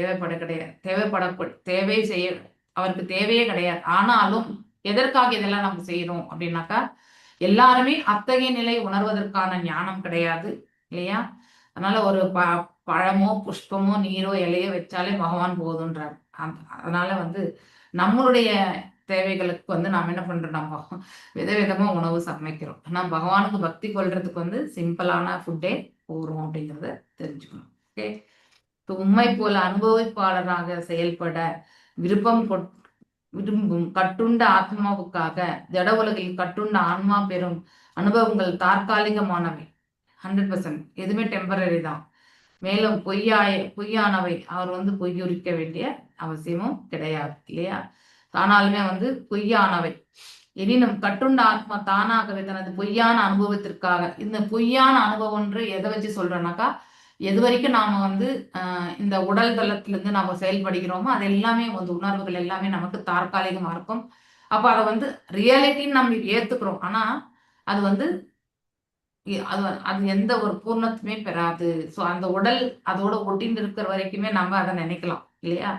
ஆனா அந்த ஜீவன் அந்த உடலை விட்டு சென்ற பிறகு நத்திங் இஸ் கேரிஃபார் இல்லையா? நாம இந்த இந்த பிரபஞ்சம் பொய் என்று சொல்கின்றோம், அதாவது அத்வைத தத்துவ பிரகாரம். ஆனால் உண்மையிலே இது நித்தியமானதான் இந்த பிரகிருதி. ஆனா இங்க இருக்கக்கூடிய ஜீவன்களுடைய வாழ்நிலைகள் மட்டும்தான் தற்காலிகமானது, நித்தியமற்றது கிடையாது, தற்காலிகமானது இல்லையா? அதை நம்ம நல்லா தெரிஞ்சுக்கணும். இவ்வாறாக தற்காலிக நிலையை உருவாக்கி கொள்ள இயலாதவன் அவன் தன் பொய்யானதும் தற்காலிகமான விருப்பங்களை பூர்த்தி செய்து கொள்வதில் அவனுக்கு உதவுவதற்காக இந்த தற்காலிக தோற்றத்தில் நீரே பிரவேசிக்கிறீர், பகவானே போறார் அப்படின்றது சொல்லப்பட்டிருக்கு. ஓகே, கட்டுண்ட ஆத்மா இந்த ஜட உலகில் பிரவேசித்தது முதல் இடைவிடாது நீர் அவனுடைய இருக்கிறார். எப்பவுமே ஹிருதயத்துல இருக்கார் பகவான், எல்லாருக்குமே இருக்கார். ஓகே, ஆனா அதை நாம புரிஞ்சுக்க முயற்சி பண்ணணும். அது ரொம்ப ரொம்ப முக்கியம். அதுக்கு சாதனை வேணும். சாதனை இல்லாம புரியாது. ஓகே, கட்டுண்ட ஆத்மா இந்த ஜட உலகில் பிரவேசித்து முதல் இடைவிடாது நீர் அவனுடன் இருக்கிறீர். எனவே கட்டுண்ட ஆன்மா ஒரு புனித பக்தருடன் தொடர்பு கொண்டு தமது லீலைகளை பற்றி கேட்பதில் ஆரம்பித்து உமது பரமமான செயல்களை புகழுதல். ஸோ நெக்ஸ்ட் என்னன்னாக்கா பகவானுடைய நாமங்கள் சொல்றது, அடுத்து அவருடைய ரூப வழிபாடு, அடுத்து அவருடைய செயல்களை நாம பார்க்கறது, அடுத்து அவருடைய லீலைகளை பற்றி கேட்கறது, அவ்வாறே செயல்படுறது. இது எல்லாமே ரொம்ப ரொம்ப முக்கியமானது. மேலும் பங்கேற்றல் அதாவது இதுல பிரார்த்தனை இது உண்டு, ஆனா அதை பங்கேற்றுக் கொள்றது இல்லையா? லாஸ்ட் இயரோட அதாவது ஒரு பக்தி தொண்டு நடக்கிறதுனாக்கா நமக்கு இந்த நம்ம டெம்பிள பாத்தீங்கன்னா கான்டாக்ட்ஸ் நீங்க காலையில இதுக்கு ரீசெண்டா கூட பண்ணோம் இல்லையா? மார்னிங் மங்களாரத்தி யார் அட்டன் பண்ணீங்க, அந்த எக்ஸல் ஷீட்டு இதெல்லாமே நம்ம பண்ணோம். இதெல்லாமே ஒரு டிரைவிங் ஃபோர்ஸ் தான் நம்ம பக்தியில பக்குவம் அடையறதுக்கு. ஓகே, ஸோ மேலும் உம்மை பிரார்த்தித்தல் அவன் படிப்படியாக ஜட விருப்பின் மாசுகளிலிருந்து அவ்வாறு நம்ம பக்தி தொண்டு செய்து கொண்டே செல்லும் பொழுது நம்மிடத்துல இருக்கக்கூடிய தேவையற்ற கலங்கங்கள் எல்லாமே விலகி விடுகின்றது. நீர் கட்டுண்ட ஆத்மாவுடன் இடைவிடாது இருந்தாலும் இல்லையா, இந்த ஜடம் இந்த உடல் என்னும் இந்த மரத்துல இருதயத்துல 2 ஜீவன்கள் உண்டு. ஒண்ணு பரமாத்மா, இன்னொன்னு ஜீவாத்மா. ஸோ இந்த ஜீவாத்மா செய்யக்கூடியது அனைத்துமே சாட்சியாக பார்த்து கொண்டிருக்கிறது யாரு? அந்த பரமாத்மா இல்லையா? மேலும் அதாவது மற்றவர்கள் வேதங்களில் கூறப்பட்டுள்ளவற்றை பின்பற்றி அல்லது வழக்கம் காரணமாக பலன் கருதிய செயல்களில் புரிந்து குழப்பமடைந்து பக்தி தொண்டை மேற்கொள்ளாமல் உடல் ரீதியான வாழ்வில் புறவின்பங்களினால் கவரப்படுகிறார்கள். இப்படிப்பட்டவர்களுக்கு நீர் காட்சி அளிப்பது இல்லை. அதாவது புல் பௌதிகவாதிக்கு பகவான் காட்சி தரது கிடையாது. அதுதான் ஒரே சென்டென்ஸ் அதனுடைய கருத்து.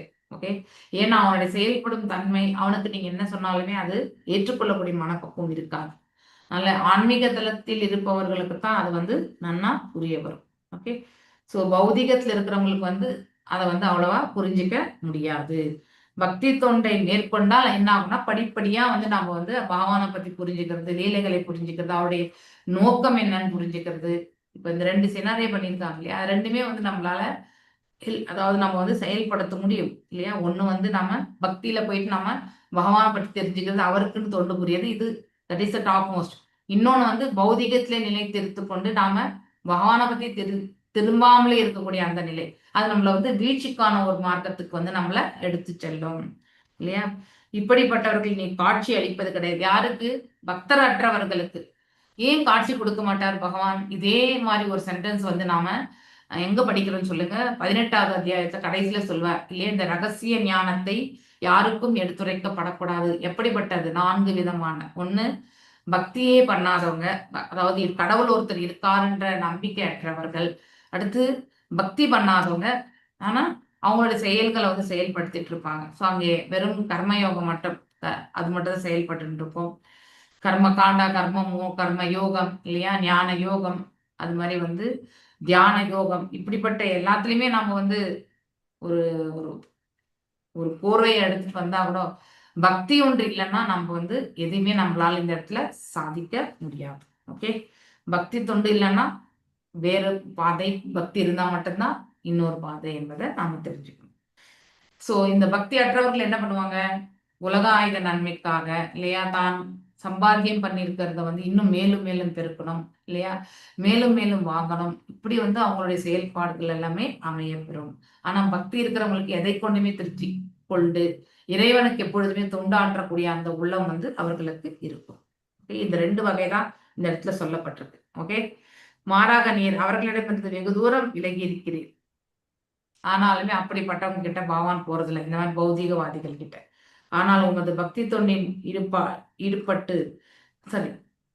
ஆனால் உமது பக்தி தொண்டில் ஈடுபட்டு உமது புனித வார்த்தைகள் நாமத்தை இடைவிடாது ஜபித்து தன் இதயத்தை பரிசித்து கொண்டுள்ளவன் தன்னுடன் நீர் எப்பொழுதும் இடைவிடாது இருப்பதை அறிந்து கொள்கிறான்.